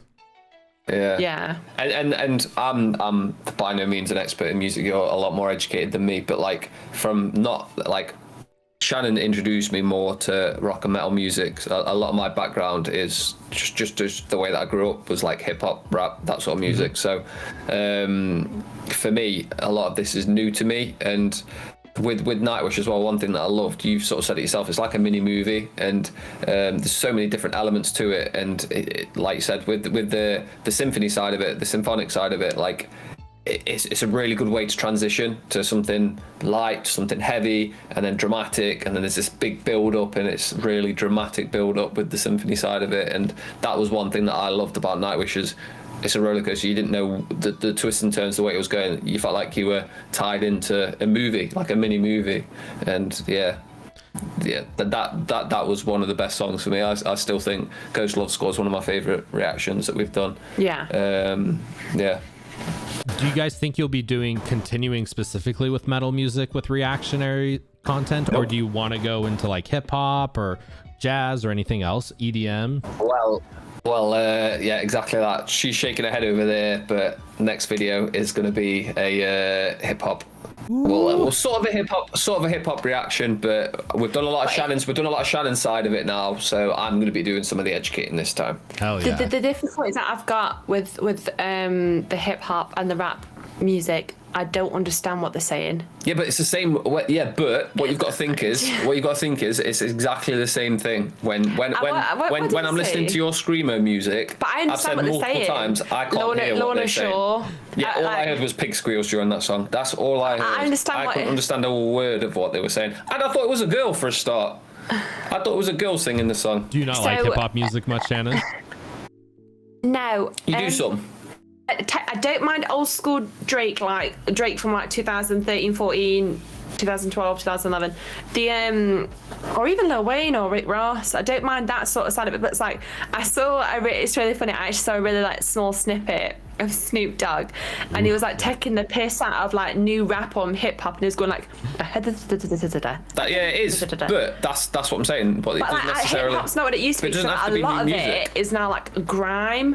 I don't know if you've ever heard of like British grime music. It's a genre of its own. Language. Yeah, it's a genre of its own. But like American hip hop and rap, like I'm so uneducated. I'd never heard of J. Cole until I got with Conal.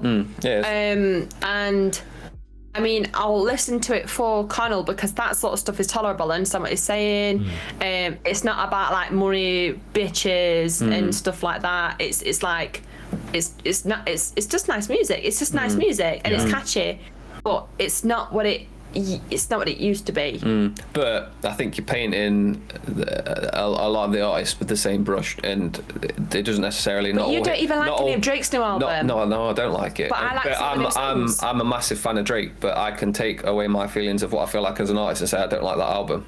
And that's the difference. And and you're saying that obviously this whole genre is just based on what it's like in 2021. There's been music before. And there's music that you can react to before. It's just not me as a person. It's just not. I don't relate to it. I don't understand it. I don't feel like I have a great deal in common with someone that likes that kind of music. Like Speedy, for instance, likes like rave music and likes drum and bass and techno. And oh my God, I would rather drag my tits through glass than listen to that. Good visual. Honestly, I would rather listen to hip hop than that. I love Speedy to bits, but I mean, she sat in my car and I obviously had my music, and she's like, Shannon, what the fuck is this? Yeah. And I was like, yeah, but it's just, I think because I have been raised with Metallica, Iron Maiden, John Bon Jovi, Aerosmith, I think that's just sort of me as a person, where my brother, my oldest brother who turns 40 in January, he loves like piano music and covers from people who do like really soft, subtle music. Yeah. But like I on my Hindu on the weekend just gone, I had some of my music on. It was like, are you okay? Are you feeling okay? Yeah. It was like, do we need to have a chat? And I'm like, I'm all right. Flipping it back to you, Zeph. What's your views on hip hop? Are you a hip hop head at all, or? I love hip hop. Growing up, I was very much like you, Shannon. Like when I started getting into music, probably to around like 16, 17, I literally just listened to heavy metal and like rock music. So yeah, Iron Maiden, Metallica, Megadeth, AC/DC, like all that, Led Zeppelin, just listen to them nonstop. And then I started getting into like Lady Gaga and Usher and a lot of like pop music, and then just from there that kind of took me into like hip hop. So I very much am a believer that like there's good music in every single genre. You almost need like a particular artist to hook you. And I'll throw out there, if you're thinking of like trying to get into hip hop, there are some like absolutely incredible groups and lyricists out there that alternative hip hop definitely feels like more of probably the vibe that you'd be into, Shannon. If you guys ever get a chance to listen to Run the Jewels, I'm obsessed with them lately. They're two rappers and producers who just make like really like music, kind of hip hop like I've never heard before, and talk about really intricate subjects about like life and a lot of like police brutality and stuff that's going on in America, a lot of like freedom aspects, a lot of like government stuff, a lot of like some drug stuff as well, but not in the like let's do drugs and have a good time kind of stuff, just more of like the problems that stem from addiction. And it's almost like deeper philosophical kind of hip hop. So yeah, Run the Jewels is like my new addiction, especially this year. I've been listening to them for years, and I always kind of go through waves where I'll come back into them and just binge listen to them for hours on end. They're phenomenal. I do like J. Cole. J. Cole is pretty solid as well. Kendrick Lamar, if you get a chance to listen to Kendrick Lamar, that would be another one I would highly recommend. He's I do like old school Kendrick Lamar. Yeah, I just added Run the Jewels to the list, by the way. Just before the video, I was adding some YouTube ideas. Run the Jewels is definitely on there. What Kendrick Lamar song? What's that song that's like stand up, drink, sit down? Swimming pools. I like that one. Yes. That's a good one. Because you used to listen to that a lot when we first got together. And there's another one that I really like. It's like DNA, probably. No, it's not. It's like something about Photoshop. Give me something natural. It's probably DNA. Yeah. No, it's not. It's not DNA. I've never heard that song before in my life. It's not. No, it's not. He has an album called with some stretch marks. That one. It's not called DNA. Yeah. He has an album. Or sorry, what were you saying? Yeah. It was off Humble, wasn't it? Humble. Yes. On his last album. He has an album that me and my wife were like obsessed with when I came out, and just listened to it like dozens, if not like 100 times, called To Pimp a Butterfly. And it's kind of what we were talking about earlier, where it's like a whole album experience from start to end. So that's the kind of thing you would just like put your headphones on, maybe have a drink with you, and just like close your eyes and vibe to the whole thing. And it is like going to a movie, and you just like, because I'm kind of, I relate a lot to what you were saying, Shannon. There's definitely a lot of not music out there that I particularly would enjoy in a lot of the hip hop scene, but there's always deeper stuff, you know, kind of like some people imagine rock music and they think of like, I don't know, like Imagine Dragons, or not saying anything bad about them, but like there's always like deeper stuff beneath the layers, you know.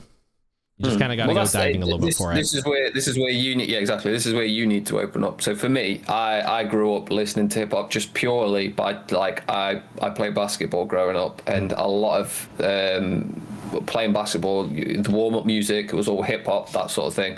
And Jesus Christ, like if I'd think I'd be listening to Slipknot back in the day, like I used to think it was so off-putting, just even the idea of Slipknot and seeing people in masks and stuff like that. And I don't feel like I fit the stigma. So like people look at people that listen to metal music and like, oh, people that listen to rock music stink. I don't stink. No, Sunday. Honestly, in England, like if you see someone in like really thick Doc Martens, like fishnet tights, like a black skirt or something like that, like a full goth or like a full grab or something, that person is associated with being smelly. Interesting. And like, no, honestly, have you never heard that before? I honestly just haven't like paid much attention over the years to like the look, I guess, of a particular style. I guess I just like consume the content and disregard the looks or how people are supposed to dress, or like the rock look or the hip hop look. I just kind of like I just dress like how I like to dress per se. Exactly. And then I'll put the headphones on and consume the content separately in a sense. So Yeah. But going back to that, like, you can't be too close-minded, because if you think, if I'd have been close-minded with your taste in music, I'd have missed out on so much good music, like, that I would never would have listened to normally. But because I gave it a chance, it's like I'm discovering music again now, because I just purely used to listen to hip-hop, and that's all I used to listen to. I think you Whereas need to now, find that, I'm probably more of a metalhead. I'm probably more of a metalhead now than I am hip-hop, to be honest. Like, if you look at my playlist on my phone, it's probably 5% hip-hop as opposed to 95%. I think you need to like find that artist that just hooks you, because I'm kind of waiting for that with like country music myself. Like, I'm pretty open to most everything, but I'm still I don't vibe well with country music, but I'm just waiting for like a certain artist to come into my life that I listen to that I'm like, I really like that, and just want to go on a whole binge and listen to them. Because I mean, that's happened with like hip hop and rock and progressive music and EDM and just like every kind of genre, jazz music. Like I was just listening to jazz music like nonstop yesterday, and like lo-fi, and you just dive into it and go head first into it. And there's always like that one artist that just hooks you. You're like, I like that song and I want to listen to more of that. But it might be hard though if you only listen to one at a time to do reaction content though. Exactly. That's the hard part. There is amazing hip hop music out there. I 100% promise. I would say though, it sounds like I'd probably look at, if you're going to look at genres, maybe alternative hip hop, because that is more of the underground stuff, the not talking about the drinking and the partying and stuff like that. It's more talking about like meanings of life and, you know, brutality in the world and like the cause and effects of stuff, and, you know, relationship problems and like how they can stem, and just like deeper meaning stuff. So it is a skill as well. So the next video that we're going to be reacting to is a guy called Harry Mack. Have you heard of Harry Mack at all? I don't think I have. No, so not a lot of people have, but I've only literally seen probably the first 5 minutes and I have to shut the video off. But it's basically, he's a full-time freestyle artist, in the sense of he goes on, is it Omegle? Oh, Omegle, yeah. It's like the video chat thing. Goes on Omegle, says to people, right, give me 3 random words to rap about. And from that, literally, he will just make a completely on-the-spot freestyle. And it's such an, like, that's crazy. This is the next one we're going to react to, because, like, regardless of, like, it's just a skill. Like, you see the skill and you're like, that is insane that his brain can keep up that quickly with literally just the random person he's on. So he gets the 3 words and then he starts talking about all the things that are happening whilst he's actually rapping, like how they're reacting and things like that. Like, it's insane. It's a skill. But I get where you're coming from. I think the closest thing I've been to hip hop in a long time, it genuinely is Linkin Park. I mean, like, you know the song Hands Held High?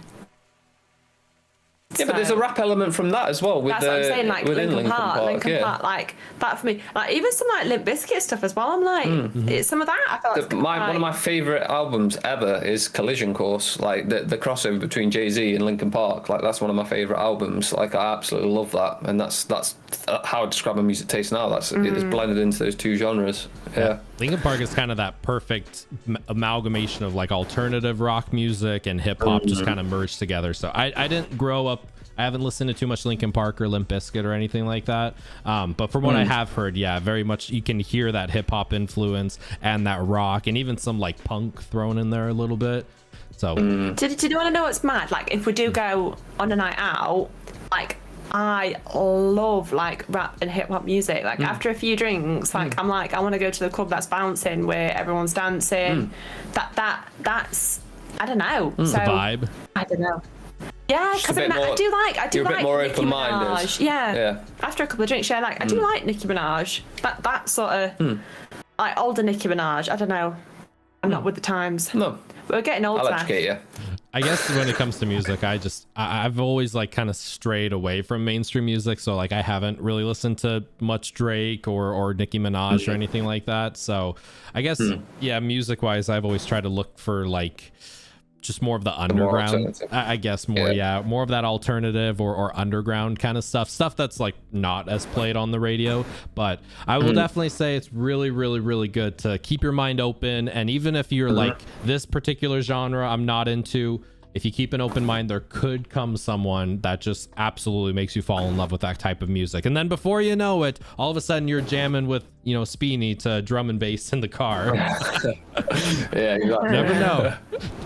Stuff like that though, if you listen to with like crazy good headphones on, it sounds insane. Oh, that makes a difference. Yeah. And I almost feel like stuff like a lot of the EDM music out there and a lot of like drum and bass and stuff is almost, it's like that kind of genre of music. It is a little bit better if maybe you've had a beer or maybe you've had some of that them green vegetables, you know.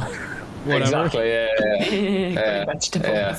That happened to me with Radiohead years back. Like everyone was saying Radiohead was like so amazing, and I just listened to like one of their albums and I just really didn't get it.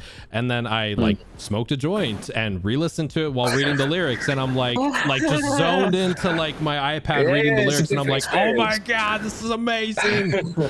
It's so true. You can have a totally different experience when you're like under the influence, and it's pretty crazy how that works. Exactly. Yeah. Kind of stuff.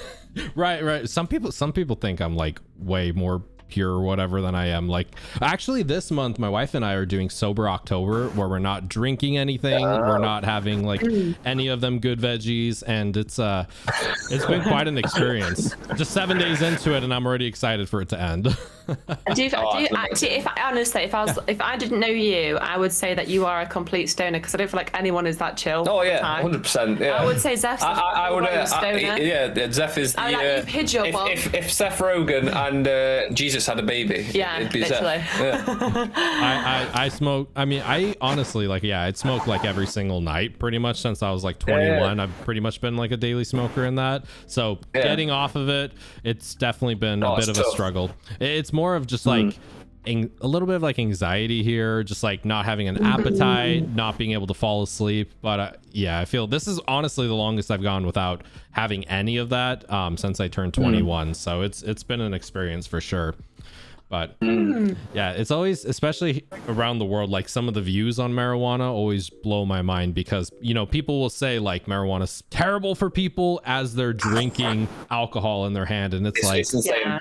Right, it's insane. What did you say to me? What did you say to me? How much alcohol has killed a person? But how many deaths have there been by cannabis? Then for me, a big like.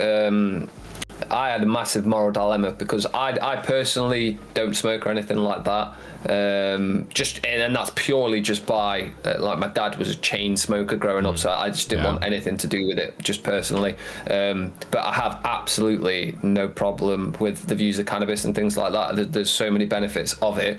A dilemma that I had was obviously my ex-career. I was working in the police, and it's still illegal here. Right. So it was a massive dilemma to think, I really don't give a shit about it, and I think it should be legalized. But at the same time, it's like having to argue internally with that. What's wrong? The thing is, though, I think the UK, the problem is, like, if we're being honest with the UK, we are quite behind with the times.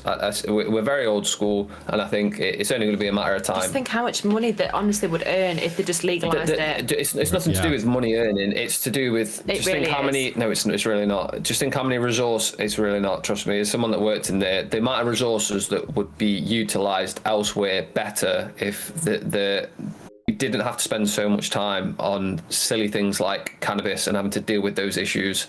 There wouldn't be half as many drug dealers. It could be taxed. You could get it from clean places. You wouldn't have to worry about that. Kids wouldn't be used in county lines, like selling it at a young age. Like, there's so many. To me, it's a no-brainer. It's going to take time with legislation, and I think that's what the key thing is. There is a party over here but it's nothing trying to legalise weed. It's nothing to do with money. It's to do with you could save so many resources police-wise if it was legalised. It just doesn't make sense to me that it's not. Like, and I don't even use it. There's no motive for me to say that. That's my belief. Is I think the problem is we're just so far behind with the times. It's going to happen eventually, but obviously it's taken a while with the States. They're moving a lot quicker than we are, but I think once obviously that's set in stone, we will probably follow suit with that, which will be a good thing, I think. Yeah, it's also one of those things too where it's like, if it's illegal, people who really want to do it, and this just stems for like all drugs and just like everything, if people really want to do something, they'll do it regardless if it's legal or not illegal. And if it's illegal, that just means they're going to do it in dirtier, unhealthier, more unsafe ways, you know, whether that's like prostitution or like drugs or whatever it is. Like, people who want to do it will still do it. It'll just be like a worse version of it. And I totally agree. Like, I mean, I'm very, very liberal when it just comes to like drug use in general. You know, I'm very much like, if we are free people who can, like, it's always been weird to me that I can go to the store and buy a bottle of vodka and, you know, kill myself and drink it. Like, right. Genuinely. Right. Like, genuinely. I can buy a bottle of vodka and kill myself with it, but I can't go and smoke marijuana in some places. And that's going to do nothing except just zone me out and make me want chips or whatever. my only thing with my only sort of stipulation, I say stipulation with that, is I think there should be some form of regulation. So alcohol is way more dangerous of a drug than marijuana is and cannabis is, but I do think there should be some form of regulation. Like you shouldn't be under the influence of marijuana when you're working, driving, those sort of things. It can have an effect with you. So I do think it should be that's the only stipulation with it. It's treat it exactly the same as you would with alcohol. Alcohol is way more dangerous, puts way more lives at risk, as well as the people that are actually consuming it as well. So I don't think there's a problem with legalizing it at all. It's just obviously just keep it like simple, keep it straightforward. It's common sense, really. Don't drive under the influence, don't turn up to work under the influence. But other than that, you're a grown adult. You should. It's weird that we have things in place that, no, you're not allowed to do this, no, you're not allowed to do that. Right. You can do it. There's consequences for everything. Like as long as you're not hurting other people, how can we tell people to what they can and can't consume? It's so strange. It's really weird. Such a strange concept. I feel that exact same way, just about like the genre of drugs in general. Like, who is it for somebody to tell me that I cannot smoke marijuana or do cocaine or drink alcohol or whatever it is? Like, if I'm free in this world, I should be able to put whatever I want in my body, as long as it's not harming another person. Another person, I'm very much in favor of that. I think there should be regulations 100%. I think there should be bumper guards. I think there should be age limits, so like younger people whose brains are still developing don't get in that habit of doing it. But yeah, it's really weird to me when it comes to that. Like, and here in the United States, like, it's interesting because a lot of these drugs that are illegal, there's actually legal, stronger versions of them that are prescribed. Like methamphetamine is illegal, but like Adderall, which is literally methamphetamine with just like a slight change to it, is prescribed all throughout. Or like heroin's illegal, but then morphine is prescribed out to a lot of people. So it's just this weird. It's weird, but then you have stuff like cigarettes and alcohol legal for so many people, but stuff like cannabis can still get you thrown in jail. It's weird. It's perception based and profit based as well, isn't it? So taxing obviously cigarettes and alcohol and things like that. They're some of the biggest killers, but there's a public perception on them. But then also there's a profit based agenda behind it as well, isn't there? As well, if we're being honest. 100%. Yeah. I'm very much in favor of just like letting it all be legalized, letting it all be safe, letting it all have like rules in place for it, and just putting good money into educating people. Because like I think smoking anything, smoking cigarettes, smoking cannabis, like putting smoke in your lungs is bad for you. Like, that's just a fact of whatever it is. Vape smoke in your lungs is harmful for you. So if you just educate people and tell them that, and then they can make the decision, do you want to put this into your body and take the risks with it, or do you not want to do it? And we should just treat people like adults. Like, if you're an adult and you want to drink alcohol or smoke marijuana or whatever, as long as you're not harming anybody else and you understand the risks associated, go crazy. Exactly. Yeah, 100% on board. I feel like a lot of people, it's so weird because I've had this conversation with a lot of people, and it's so interesting how many people agree with this, but just so many things just don't get done. And I'm sure, like you said, it's probably like a profit-based system. There's so much money behind it to keep these things illegal, so they can keep selling alcohol, or they can keep selling tobacco or prescription drugs. It kind of just it sours the world. I feel like it does more harm than good, unfortunately. yeah, definitely. Yeah. I did want to ask though, kind of stemming back on the YouTube stuff though, where do you kind of have like a game plan, like a road definition for where you want to take your content in the future? Do you want to like continue sticking specifically with reactionary content, or do you have other avenues you're thinking of branching out to, maybe coming back to Twitch? Yeah, I want to do reaction stuff, but I want to do, as well as the music side of it, I would love to do one of my favorite channels is Fail Army. Oh yeah. Fail Army. So I mean, I'm a sick bastard in the sense that I love watching people hurt themselves. Yeah, you do. I get pleasure from people getting hurt, and I want to sit there The honesty. and laugh so hard that I pee just a little bit, because I normally do. I laugh that hard that I cry or I pee. And I mean, I don't know, there's just loads of stupid shit. Like I was watching some PewDiePie stuff earlier on, and some of the contents he was posting, I was like, I don't find this funny. It was like memes and shit like that. But I'm like, no, just go watch someone get fucking ran over and fly 4 yards. And it's just mint shit like that. Just, it's so, I'm just sick, I don't know. But what's that got to do with the question that just got asked? Because I'm saying I want to react to people hurting themselves. So you want to react to more sort of other content? Yeah, that makes sense. Yeah, I did say that. Zephyr, you watched me, didn't you? I did say that. Right. Yeah. Skateboarding stuff. I was watching some skateboarding fails a couple weeks ago, and it's just it's weird. Like it hurts to watch. You kind of keep watching, but it hurts to watch. It's like Jackass. It totally Jackass is so funny. It's like that shit is funny, but then also in the same breath, I feel like it sounds really stupid. Have you watched Tiger King? Is that the one that was on Netflix about the? Yes. I watched that like right when it came out. There's a scene on that. There's a scene on that where he thinks that they've laced his boots with something on his shoes, or put something on his shoes, and the tiger starts dragging him around the fucking pen, and he's smacking a tiger with his crutch. So calm about it. You bitch! Right. And I was done. For an hour I was. We kept replaying it, didn't we? And you had to record it at one point because everyone was like, "Whose laugh's that?" And it was me, but it was like that disgusting belly laugh. It's just shit like that. And then there's that other TV program as well that's like Too Hot to Handle, that's on Netflix or something daft. And a cockroach lands on his head, but sometimes it's not the shit that happens, it's the noise.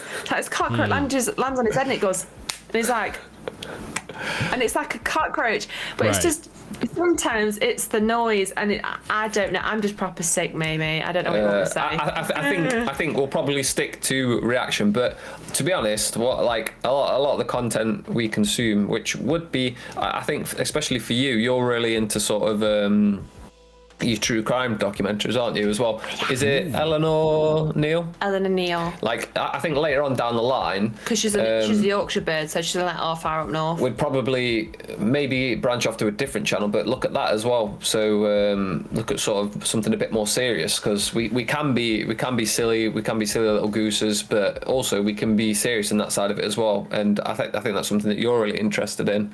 But potentially we may look at that sort of longer form content later on down the line. With regards to streaming, would we return to it?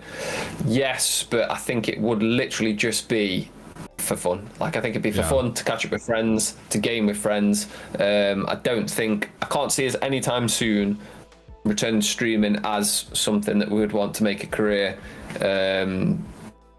If I'm being honest, just because we have way more fun doing the YouTube. Yeah, and it's just down to that. Maybe once we build a community on YouTube, we'd probably look at branching out to Twitch, but I don't think that'd ever be our priority. I think even if we were going to stream, we probably would stick with YouTube. Stream on YouTube. Yeah, and potentially look at that. There's still a couple of things that they do need to do to expand it, but I don't know if Twitch has got this, but like a really good feature on YouTube is you can create thumbnails for your stream, which can sound like a bit of a ball ache that you'd have to do every single time. But if you're doing Dead by Daylight, you're doing Final Fantasy, and you're doing Warzone, you could have 3 separate thumbnails that you could upload, and it's just something a bit different that to look at. But yeah, potentially later on down the line we may look at it, but for now I think we'll probably stick to reaction, but we're going to branch off eventually. It won't just be music. We'll look at doing, like you said, some of the funny videos, some of the fail videos, and then other things, and then there's so much you could potentially do. I don't want to we're looking at it's a balance, isn't it? We're trying to build the community, but you don't want to pigeonhole yourself too much in that sense. So I think once we get comfortable with, because these videos are easy to make, they're surprisingly hard to edit and make interesting, but it's good practice basically. Yeah. And then later on down the line, YouTube's a lot easier to expand content than it is on Twitch, because you're relying on the same people returning on Twitch, and if you make a drastic change, it's very hard to then transfer over. Whereas YouTube, there's a lot more discoverability. So if we do decide that we want to randomly change our content, yes, our subscribers won't be notified, but to be honest, I don't know how much into the analytics you are, but for ours, I think it's 97 and 3 with regards to not subscribed and subscribed who watch our videos. So that's showing the level of discoverability. Whereas if you look at our streams, let's say I'd probably hazard a guess that it's 85% of people that are notified by following you that you're live. Like flipped, yeah. As opposed to, yeah, I'd say it's completely different and quite heavily different as well. I'd probably say it's less people that are discovering you as a new viewer as opposed to just people getting notified that are currently following you that you're live. So yeah, you can take a lot more risks on YouTube than you can on Twitch, I think. With YouTube, it's interesting too, because you're almost making content for like the algorithm, so it can push that discoverability. Whereas with Twitch, if you grow a particular audience, Twitch almost feels like YouTube without the recommended algorithm to it. It's like just the subscription feed, and you're relying entirely on that. And that's something I think Twitch has failed massively at in comparison to YouTube, is they don't really have much of an algorithm aside from the little recommended box that 99% of people don't ever really use. That feature on YouTube, the recommended, being at the forefront of the algorithm, being able to show your video to people 97% who are not even subscribed but will still watch it, still like it, maybe comment on it, and then maybe turn them into subscribers. That's one of the biggest strengths, if not the biggest strength of YouTube. So 100%. Yeah, it's sad, but I do like numbers. I just like analyzing the numbers as well, and that was the main thing that stood out to me. Is like, wow, it's 97% of people that aren't subscribed. It shows that you can take a bit of risks with regards to that, because there is a discoverability element of it. Yeah. When there's been times where I've thought back, like, because I started streaming right when the pandemic time happened, lockdown happened, all of that stuff. I know a lot of people I've talked to, that was kind of their moment to try YouTube or try Twitch. And there was a part of me sometimes where I'm like, what if I never did Twitch and instead put all that time and energy into YouTube? Like, how much different would have the experience have been, you know? But my only caveat with that, I feel like we are a lot more comfortable on camera, because YouTube is, I think if we started doing YouTube before we went on Twitch, we probably wouldn't be where we are now, because Twitch, at least you're talking to people, so you can develop that skill. Yes, now and again when the chat aren't there, you still have to be able to obviously communicate as if you're talking to someone. But I don't know, I feel our interpersonal skills have developed a lot on Twitch. That's one thing I can't fault, is obviously I think we've grown massively from streaming with regards to entertainment purposes and things like that. It's just given me like a confidence in, like, even in my real life as well, like my telephone mannerisms.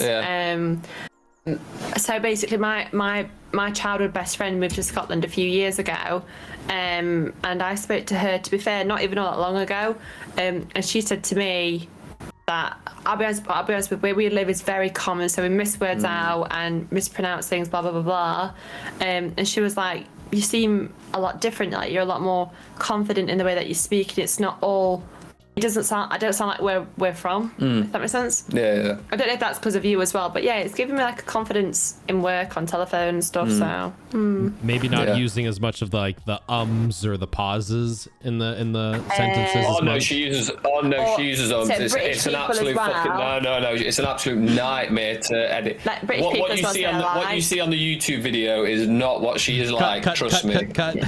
Oh, the amount of ums you say and and yeah, like honestly, the cuts are unreal with Shannon. I've tried that myself, like re-listening back specifically to the like podcast episodes I've done. I've tried very hard to consciously pay attention to those ums. I mean, we all do it. We all pause. Yeah, but it's interesting because I very much feel the same way, Shannon. Like streaming, being live for so long, that's a big difference between Twitch and YouTube, or I should say live streaming versus making curated content. Is you're live for hours and hours and hours on end, whether you are chatting constantly with people or chatting amongst yourself, versus when you're doing a YouTube video, it's much more, you're kind of talking at specific points, and then when you put that into the editor, you can just cut everything up so it's one continuous flow and it sounds perfect and fast-paced and timed and entertaining and like attention grabbing. So I do agree. I've had some friends as well say, at least for myself personally, that I sound more confident, more open, more communicative. So do you kind of feel similar, Conal? Yeah, what's weird is my biggest fear is public speaking. I hate it. I hate standing up in front of people and talking. And like, I even hated having a camera in front of me, like having photos taken and things like that. I'll be honest with you, Zeph, not even like just because of this. I feel like when I first got with Conal completely lacked in confidence, and there's obviously stuff behind the scenes that you've been through, that we've been through. And I understand why you feel that way, and I feel like you wouldn't be who you are today if we hadn't been streaming. Yeah, 100%. Yeah, definitely. Like you really lacked in confidence when we first got together. Like doubted everything. Yeah. You never felt nice. Yeah, it does. And Conal was very skinny when we first got together as well. And I felt like you were very. I mean, I always thought you were really good looking anyway, so. Thank you. But I mean, like a really good confidence in where you're at now. No, definitely. And that's the only reason I brought that up, is because obviously you said, I wonder what it'd be like when you start YouTube, but do you think you'd still be as entertaining as you are if you started YouTube now? Maybe, because I know what you're like as a person. You're a hard worker. You've naturally got that charisma about you anyway, but let's be honest, streaming for 4 hours is a lot harder to do than to make not the process of editing, but like recording a YouTube video. Like the ideas and everything leading up to it is very hard, and the editing is very hard, but in terms of the actual video, like you said, you can make yourself look entertaining despite not being, if that makes sense, with really good editing or really good ideas or really good effects. When you're streaming, that's it. That's you. You're the one that has to entertain that whole time. There's no cuts, there's no breaks. That's literally, you're just there to entertain for those 4 hours, and that's a skill. That it literally is a skill. I feel like our content definitely wouldn't be as good if we hadn't have had that streaming process first. And I don't know, it may be different with you, but I feel like you must have developed some skills along the way that you can incorporate into your YouTube content. Yeah, I definitely agree with that for sure. Going through Twitch and talking to people constantly, hours on hours on end, I feel like I've become a much better speaker and communicator that way. There's also the sense, though, I feel like with some people, it's easier to stream on Twitch than it is to think and plan out YouTube content per se. And I've thought of that myself, where like, what if instead of streaming for 5 days a week, what if I stream for 2 or 3 days a week and make YouTube content on the other days? And getting in that mindset, for me, it's kind of awkward and weird to like turn the camera on and to not have anybody there, and I'm just talking to like a blank camera. That's a little bit weirder or harder for me to grasp than chatting live with people in chat. So did it take a minute for you guys to kind of react to stuff and like look at the camera and there's like nobody quite right there, but you know, like down the road there's going to be people watching? I'd be lying if I don't know what you felt like. I felt very awkward. The first YouTube video that we did, I felt very awkward. It was really bad because I don't know if you remember the first YouTube we ever did. The first time that we did it, it was really strange for me because I could, although we kept being GamersInked for I don't know how long, I kept saying HisandHers gaming, and I don't know why. That's nervous. Yeah, I like shit myself, and I was like, why am I shitting myself? I had to stop it. I have. How do I describe it? It's sort of, I don't want to say false confidence, but like, I'm very much like people say, "Oh, you're confident," and I'm like, "That's funny because I'm actually shitting bricks," like behind the scenes sort of thing. But like I had to say with Shannon, I was like, "Look, stop overthinking, just talk." Like literally, like, and that's one thing that's beautiful about like our relationship and our interactions and what we put on YouTube is like we just because we're making a YouTube video, and I have to explain this to Shannon a little bit, doesn't mean we need to act like YouTubers. Like we don't need to act like YouTubers because we're making a YouTube video. Yourself. Let's just talk. Exactly. Yeah. But I'll be honest as well. There is a bit, like you said, it is completely different because you're turning a video on. You've got no one else to react to, so you think, or interact to. Sorry, and you think, right, I need to act this certain way because this is what I watch, and it's like, no, that's what makes us different. So it did take us a while to be like, no, we don't need to script things. Like, yes, there's certain call to actions that you need to do, but just turn the video on and just talk. Right. Like, and I said that to Shannon, I was like, don't worry about talking too much or leaving gaps because that's what the editing's for. That's a beautiful thing about it. So if we fuck up, start again, talk, and it's so much easier now, isn't it? Like thinking about it, like it's difficult with our dogs as well because they don't. We have to put them away now, just the dogs. The dogs, and it's like Brogan. Especially because of the amount of wires that we've got and everything. It will literally just sit and be like, "Mom, Mom, Pay Mom, attention to me." Mom." Yeah. I think I saw a TikTok you did of that. Yeah, where like you're sitting down ready to get the video going, and then the pups are just kind of running around behind you. I can literally just sit there and go, and he walking on straight. He's Yep. Yeah. You need a pups. Yeah. Bless him. Yeah, it definitely was. I don't want to say a steep learning curve because it wasn't too bad, but the first video that we did, there was definitely nerves, there was definitely awkwardness. You learn by doing. You literally now. I don't get nervous. Do you with videos? I don't get nervous. No, not really. No. It just depends on the content as well. The biggest thing about the nervousness for me is if I'm not going to like it or not. Because if I don't like it, I can't tell my face to like it. Yeah, but that's good. But again, reading through the comments, people are like, "Do you know what? I actually like the fact that you've said that you don't like it." Yeah. Like you're always going to get people. You're always going to get people that are going to give you shit because you don't like what they like. But at the end of the day, you need to be different. Like. People, it doesn't matter if they don't like you or like you, if they're still watching you, that's the main thing, isn't it? Like you're always going to have different opinions, and people see through stuff as well. Like they know if you're bullshitting and you know if you're pretending or not. So it may work short term, but long term you just end up making the same content over and over again. So people appreciate that honesty too. Like when you're listening to something, as long as it's just not like, this is terrible, done, that's it. But if you're like, this wasn't for me, I mean, maybe I can appreciate this aspect of it and this was pretty good, but like overall this just wasn't for me.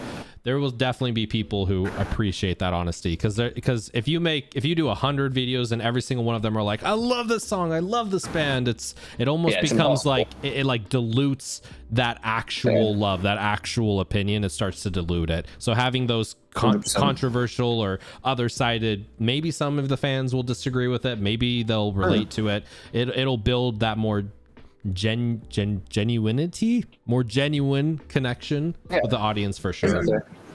Yeah, and it means you're not second guessing the content that you're putting out as well.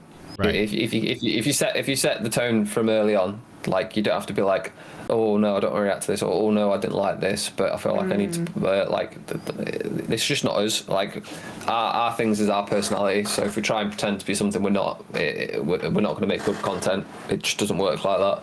Absolutely. Speaking of really good content, one of my favorite videos you guys actually did was actually the podcast you did months back with Money Benjamin. I remember listening to that. I remember listening to that on my way to work, and I absolutely loved it. And that was actually kind of a kickstart for myself too. Like I've always wanted to do a podcast, and that was one of the videos where I'm like, I love all of these people in this video. I want to do stuff like this. So do we see a sequel coming with Money Benjamin and like a part 2 possibly, or like a GamersInked podcast channel maybe? Do you know what? Maybe down the line, like we love doing the podcast, didn't we? Like we really enjoyed it, and I think the thing is just like this is the reason we're on this podcast now. We get a chance to talk to you. Like literally, that's the selling point for us. Is like perfect. We get the chance to speak to an absolute legend that we've known for God knows how long, and it's nice to just be able to have this interaction with you. And it was the same, so like we only did 2 podcasts, and one was with Speeny and one was with Money Ben. I'm on the fence. What's that? I'm on the fence. Yeah, but for me, it's literally just a chance to catch up with people. Like for me, that's the way I see it. If we were going to do it, it literally would be genuinely people that I want to talk to and have a conversation with, because that's what. I do think I'd want to do the podcast thing again. Why is that? Honestly, I feel like as people we are very, very chatty, and I don't think that we would give people enough opportunity to speak, because your motor mouth. Yeah. And again, I can't tell my face because I butt in a lot, and your motor mouth, you are 100% all the time. Like Conal talks in his sleep as well. Conal's like, brrr, brrr. He's a morning person, he's an afternoon person, he's an evening person. Brrr. It's just constant. And I feel like sometimes with Conal, you can talk. I butt in when people are speaking, and I know that's rude, and I need to learn from that. But I feel like he doesn't shut up as well. So I don't feel like we'd be giving people. We won't be being ourselves, because I feel like we'd be giving people opportunities. Speak. I don't agree with that. If I'm honest, I think the podcast from before have shown that we can't do that. Yeah, but it absolutely killed you as a person. We got off the podcast, and then you won't shut the fuck up. Yeah, that's what I'm like as a person. But yeah, I don't agree with that statement personally, because I think that we have done it the times that we have done the podcast. But I see where you're coming from. I don't think that'd be an issue, especially with the podcast as well. That maybe that'd be something that we would have to work on. But yeah, I don't see why we. I don't know how. This sounds so awful. I don't know how I could physically sit there at you, Zeph, and not want to bully you. Why? I don't know. Like, honestly, you know, because of my ADHD, I've sat here this entire time. I've been like, just hit him. just hit him. I've just been like, whack spit on him, hit him. And I just feel like I can't be professional enough to do this. You don't need to be professional. And like, my cat's coming, I'm like, I want to stroke my cat. I'm like, I'm just a baby. But you don't need to be professional. I know. The attention, I'm a sieve. I've got an attention. Hello, baby. Come in. Yes. Oh, nearly not. Yes, this is what I'm saying. I want to love my pussycat. Hello, baby. Yeah. This is what I'm saying. You talk to a cat and dog comes in. the whole crew coming over. The whole crew. But my crew is not as crackers as yours. Let's put it that way, Zach. Yeah, but later on down the line, it may be something that we'll look at. Maybe. Yeah, I think she's talking shit. The time that you did shy away from the gaming. The time that you did it, you enjoyed the podcast and you loved doing the podcast. So I've seen some people we'll see where it takes us. I've seen some people do it too, where they're not like necessarily even interviewing other people. It's just more of like a podcast between two reoccurring people the whole through the future of it, and they're more like just kind of talking about like news that's come out, or like catching up on like what's happened on YouTube this week, or what's happened on Twitch, or what's happened on Twitter, and they're more so just kind of discussing like news almost in a way. Yeah, so. I think there's definitely, I'm glad, like when we started our podcast, I always thought there was a gap in the streamer market of like, you see, and I'm not saying people put personas on, but when you're streaming, it's a journey, isn't it? You gaming, you're interacting with people. Normally the chat are leading the conversation, and it's nice to be like my idea when we started the podcast was, I've spoken to this person loads of times, but like, I don't know how they started streaming. I don't know other things about them. I'm sure if I'm thinking those questions as someone that's in their chat, I'm sure other people will be thinking the same. So it's good that like we just didn't have the time to carry it on, but like I love the fact that you are doing this podcast, and I think there's a massive gap for those. And I know obviously with the bigger streamers as well, it gets hard because they don't want to leak certain information and things like that, but there definitely is a gap for getting a more personal side of the streamer that you're watching, obviously with what they want to, the information they want to reveal. But yeah, I'm really glad that you are doing it, and you should definitely stick to it, because there's definitely an interest in the market for that. He's a bugger, in it. Yeah. He's pulling the wire out.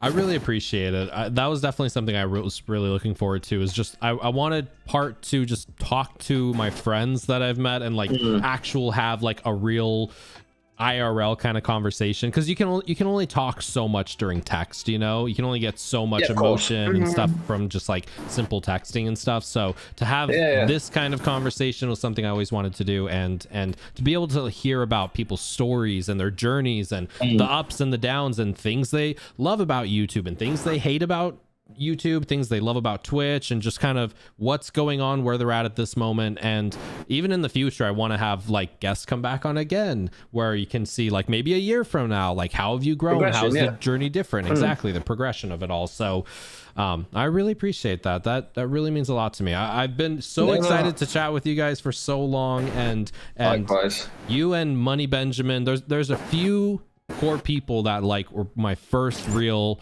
connection to Twitch, and like you and Money Benjamin and Raspini and Mark and so many people were just like right there at the beginning. And I'm so happy that we still get a chance to talk like a year and a half later, and hopefully years in the future we can be doing more of these episodes. That would be awesome. 100%. I don't know if you remember, Zeph, our very first conversation that we had together. It was 3 o'clock in the afternoon. I'd just been to the gym and I was making a Sunday roast, and you was at work when you were still in the police. Yeah. And Zephyr's was playing Final Fantasy VIII, and was talking about me wanting a Eevee tattoo. I don't know if you remember. Yes, I do. That is a good memory. Jesus. That's how long ago it genuinely was. I was literally making a Sunday dinner when you were still in the police, so it's more than a year ago. Yeah. And I was like, I want an Eevee tattoo. Yeah. But like, it's one of them things. We're barely on Twitch anymore. We're barely on Twitch, but like, I always keep an eye on what you're doing. I always try to keep in contact. Like, that's the big thing for us. And we started streaming. We started streaming literally to find people to game with, and because we're a bit loners, to be fair, aren't we? Outside of just me and you, we like to keep ourselves isolated. You know what? I'll be honest. You know when Conal tweets out, "Oh, we're playing Dead by Daylight. Does anyone want in?" I'm like, no, I want you to myself. Yeah, I don't. But like, but like, genuinely, the reason that we joined was because we wanted to make friends with people gaming, and like, it just shows now, like, just the friendships that we've built, and it's so good to see people still on the platform and grinding. But like, outside of that, like, to us, it doesn't matter. Like, simple things like Money Benji coming to our wedding, Mark driving all the way down. These are all people that we met on Twitch. Like, we had a Twitch sleepover at one point at our house, didn't we?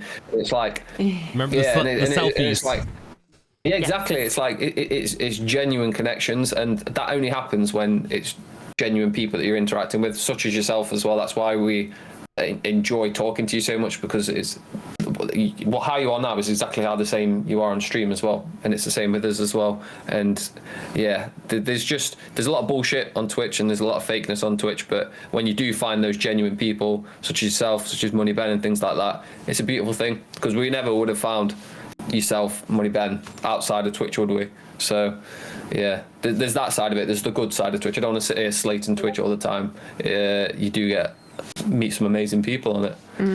I will definitely say, just like, quick shout out to Money Benjamin. Whenever anybody ever asks me like who was the streamer that kind of like made Twitch, for me it's always been Money Benjamin, because like before I started, I was kind of looking at those like really top tier streamers with the tens of thousands of viewers and stuff, and those are not necessarily the kind of streamers you want to model yourself after if you are a starting streamer and wanting to grow, because there's a lot of things that they have access to that you don't. So it's almost like the wrong person to kind of try to emulate in a sense. And I remember going into Money Benjamin's stream and following, and he had like a big party going on, and he did the coffin dance that we almost it totally did. And I remember running out to my living room and turning the TV on and Twitch on there, and I told my wife, like, you gotta see this dude is awesome. And that was the moment where I realized like Twitch is not just about playing video games, it's about making friends and building relationships. And so I always give Money Benjamin the biggest of credit. The dude's an absolute legend, and I would not be, I really think I wouldn't be anything what I am without him, for sure. So he honestly is like, and I'm more than happy to say every single idea that I've ever had on stream has been stolen from Money Benjamin, and I happily tell him, I'm like, you're just a fucking genius. With like the ideas that he comes up with, he's so creative, and he is one of the most underrated Twitch streamers. And I don't like saying that, because obviously you decide your fate in some sense, but a lot of it is luck as well, and it's literally just a case of he just needs a little bit of luck. Like, he's got the personality, he's got the brains behind it, it's just that lucky break, and that's all he needs. And he's just genuine as well. He's just such a genuine person, and like I say, I stole fucking every single idea possible from his stream, and he told me how to do it. Like, I'd be like, how the hell have you done this? And it's like, he understands that, like, he's not just a streamer, but he's helping other people as well. And you just can't fake that sort of thing. And he's just such a genuine person, and honestly, he's one of the most entertaining streamers that I've come across as well. And likewise, I apologize because he's changed his name, and I really, really, really do apologize because it's gone from the top of my head. But Asian Sensation 702. He's changed his name. He's changed his name, but like he's another guy that like Money Ben it was sort of introduced me to as well with regards to going in his stream. Another person that is beyond underrated, and like the amount of interaction that he has on his channel, it's ridiculous, isn't it? It's literally ridiculous. The way he uses his green screen and things like that, it's insane. Just like his sniper, his Metal Gear Booty emote that they've taken off him, which is bullshit. But like again, that's another person. It's like you watch these streamers, it's like, wow, these people deserve everything, and they don't have the audience yet, but it's just a case of you hope that they don't get disheartened, so they get that lucky break is all. Yeah, it's kind of like there really is that combination of like skill and luck put together, because if you have all the skill in the world but like luck doesn't befall you, I feel like you can still naturally grow to an extent, but there's like almost there's only to an extent. But once you have that luck come, like if you got all the skills in place and then you get rated by like a huge streamer, or maybe you get like a big collaboration with somebody on YouTube and just the stars align, that could turn somebody from like 100 viewer stream to like 1,000 viewer stream, and then that really just goes, or going from like momentum is going. Exactly. Kind of stemming off that a little bit, I do have a few more questions for you, my friends, before we wrap everything up. Go for it. One of the ones I think would be really interesting is, what's been your favorite thing about creating content on YouTube? Ooh. You want to go? Or... You go. It's such a cop-out answer, but it's just me being honest. Being introduced to new music, that's such a big thing for me. Like I said, I'm pretty much an open book at this point with regards to what we react to, but for me, my favorite thing has been that. Outside of that, so not giving the stereotypical answer, I've loved the process of it, which is not what I used to love with Twitch. I actually like editing. I like looking at the analytics. I like creating a thumbnail. I like the SEO, the search engine optimization. I like all that side of it, which is crazy. Process. And exactly, most people don't like that. They're the parts probably I enjoy more than actually recording the video. I like getting a video that's all over the place, making somewhat sense of it, and seeing it do well as well. Like I don't want to say I like seeing numbers in the sense of like an achievement of that, but it's nice to know that like the time that you have put into it is someone at least gives a shit about it in that sense, and it's nice to know that we can make a 10-minute video that people actually enjoy watching, and it's nice to have something quantifiable and to see that the effort that we're putting in is being rewarded with that. But yeah, for me, I actually enjoy the whole process, and that's what makes it easy. I don't have to motivate myself to be like, all right, we're streaming today, I've got to get myself ready to go. It's like, no, I'm ready, let's do it. I think it's a big, let's do it. I think it's a bit of an ego boost for me, I suppose, in a way, because I'm not going to say I've lacked in confidence or anything, in no way, shape or form have I ever been bullied in my life or anything like that, but it's nice to be noticed. It's nice that people from all over the world are chipping in, like the Baby Metal videos, with people from Japan, America, people from Germany, from France, but it's just...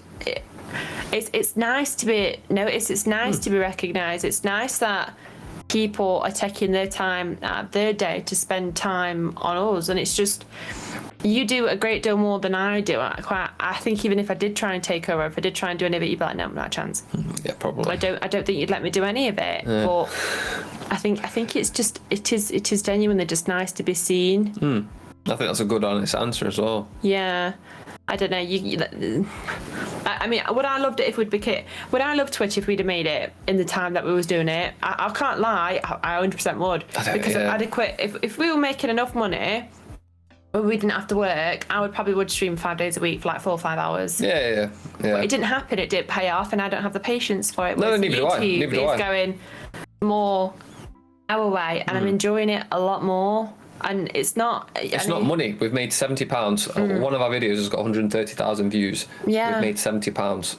literally from when we've started. Like it's nothing to do with money. It's, I don't want to say recognition, because we're nowhere near where we want to be. We're nowhere near. But at the same time, it's like to have a video that had 130,000 views and obviously they're still going. It's like that, to me, that's an achievement. And it's not all about numbers, but it is nice to know that like we can achieve that. That is achievable. Whereas Twitch, we never saw, and that's just that might just be because we're not set out for streaming, but like we never saw that. We never had a taste of that with Twitch, if that makes sense. So it didn't seem achievable. Whereas this, it's like we're literally seeing what we put in is what we get out, and we can achieve these numbers if we do the right content, if we're consistent with it, if we're clever with keywords, thumbnails, that sort of thing. I feel like we've got a lot more control over our future with YouTube than we do with Twitch, and that's just us. That's not everyone else. People may be more suited towards streaming and Twitch, and that's absolutely fine. But yeah, it's nice to have control over our future, as opposed to Twitch. I don't feel like we had much control at all.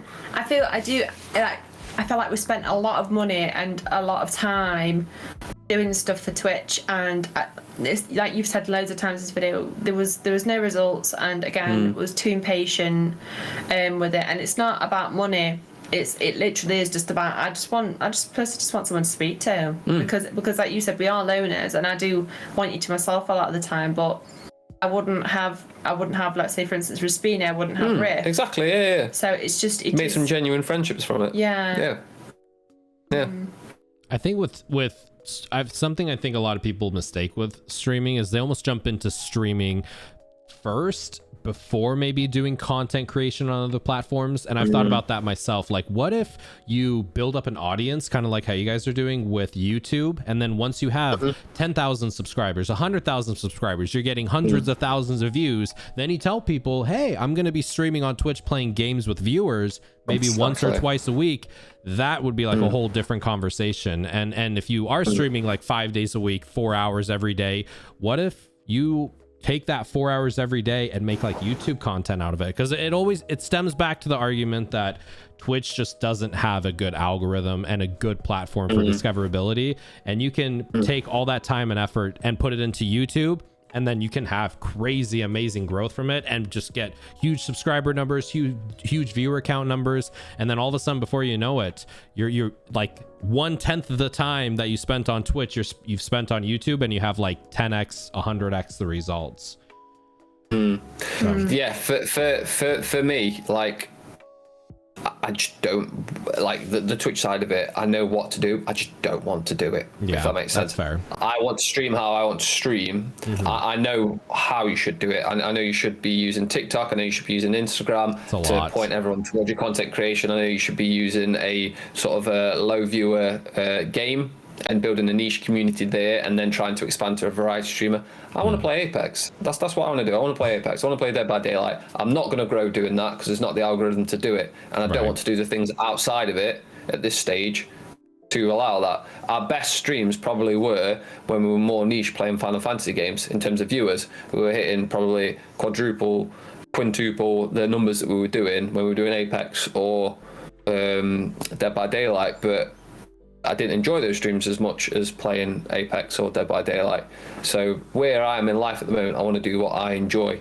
So for sure, that my end goal isn't Twitch, so I don't want to do the grind leading up to it. I know what we need to do, I know what we should do, but we don't want to do it. We tried doing TikTok for a little bit, and it's work. People don't understand content creation is hard work, especially and it's easy to say, oh, you need to do other forms of social media to grow your Twitch, but do you enjoy doing it? If you do, great. If you don't, invest it in something else potentially that may grow outside of it. So, for example, with YouTube, we've just found something that grows for us. Some people absolutely smash TikTok and then convert that following over to Twitch. There's nothing wrong with that, but there's no set recipe for everyone, and everyone seems to think, make a TikTok and then all of a sudden you're going to get 1,000 gifted subs the following week. It doesn't work like that. Some people aren't made for TikTok and don't have that build up, and you just got to try it. Just throw as much shit at the wall and see what sticks. And it was literally the last piece of shit that we threw at the wall being YouTube, and that stuck, luckily, and that's the one that we've enjoyed the most out of all of it. Would we change probably the last year, maybe bits of it, but at the same time, content probably wouldn't be nowhere near as good as it is if we'd have just gone straight into YouTube. Shit at the wall, eh? There's nothing wrong with throwing shit at the wall. Throw shit at the wall till it sticks.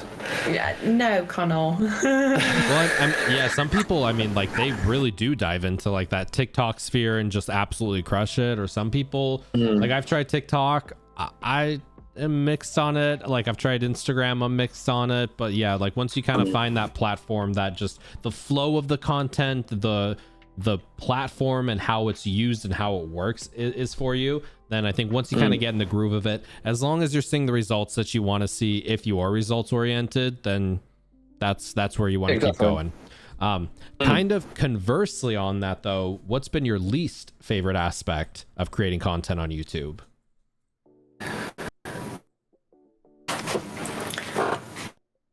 I'm selfish. Yes. I'm very selfish, so I feel like Conal sometimes has to motivate me to do it, and then it's with by motivating to do it, I don't mean the videos. I don't have to motivate to do the videos. It's the type of content that we watch. So like, if it's not something that she knows, sometimes she may be a bit, as you probably guessed from talking about hip hop. Kind of got to push a little.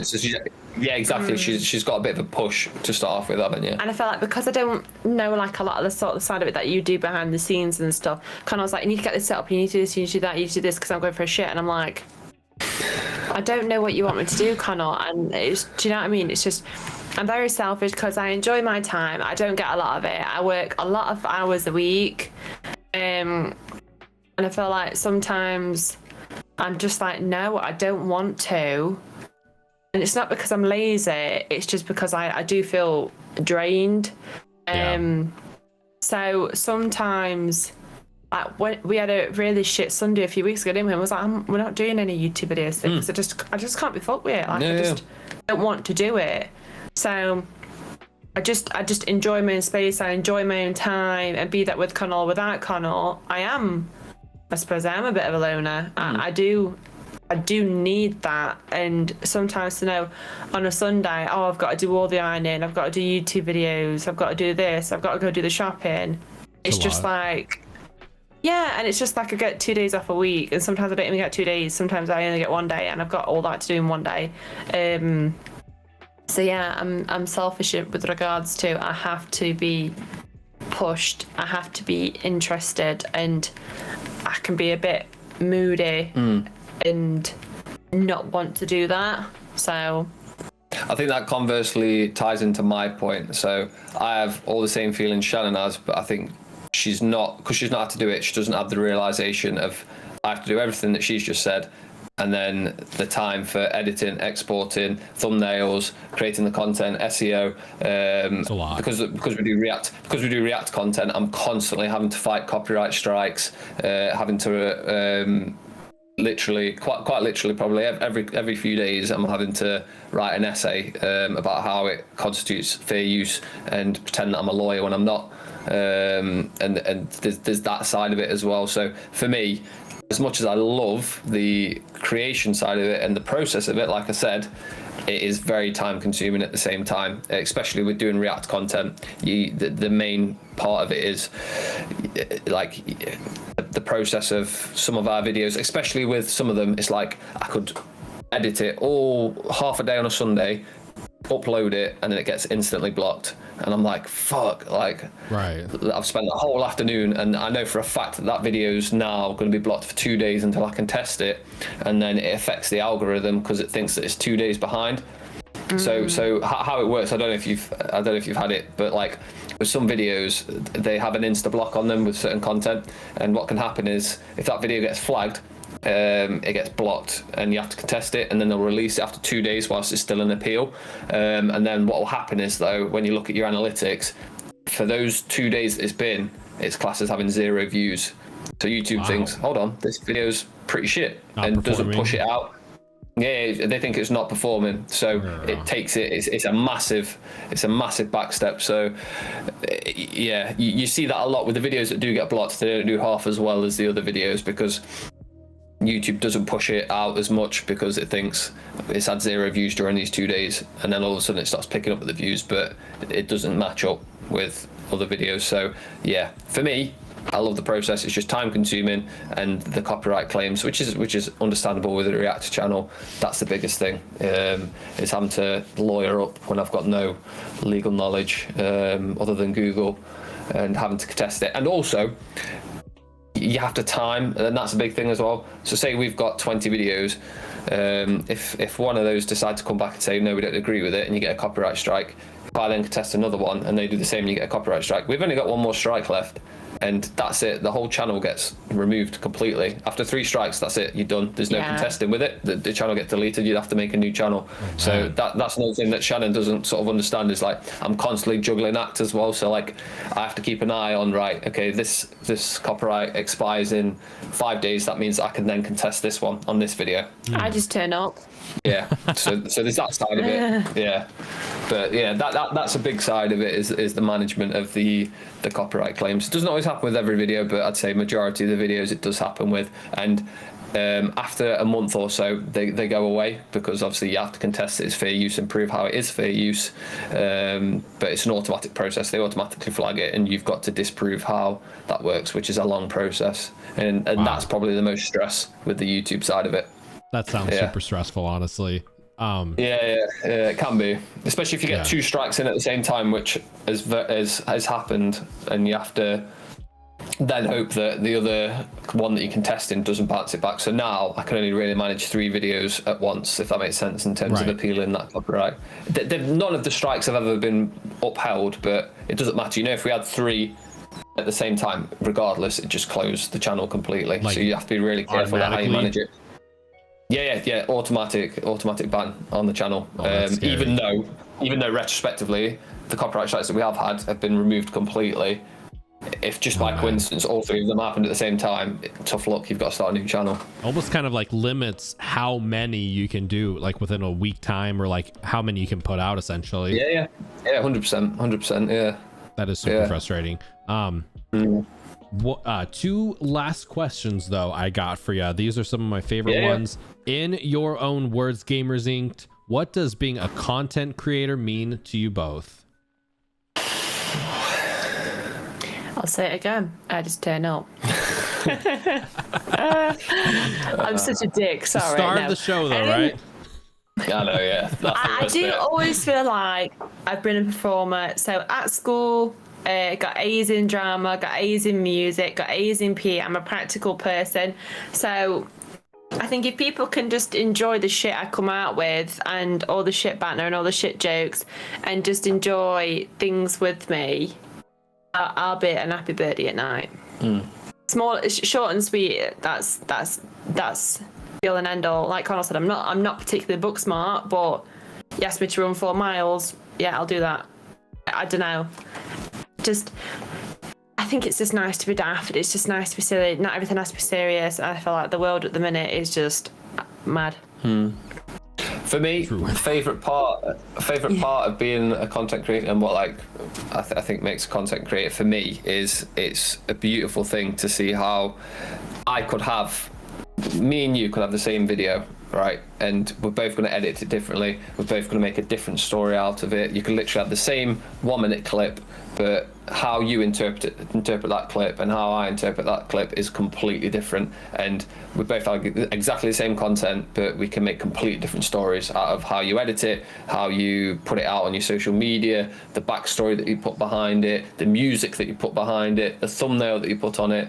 Like, it's literally down to you how creative you want to be, and you can turn anything into how you want to portray it. And for me, that's like, I like the recording the video, but for me it's the creative side of it, the editing, all that sort of thing. That's the big part for me, the content creation. I do like the process more so than the actual doing it, which is why we work. She enjoys the doing side of it, I enjoyed the process side of it. So perfect compliments of each other, right? Sense. Exactly.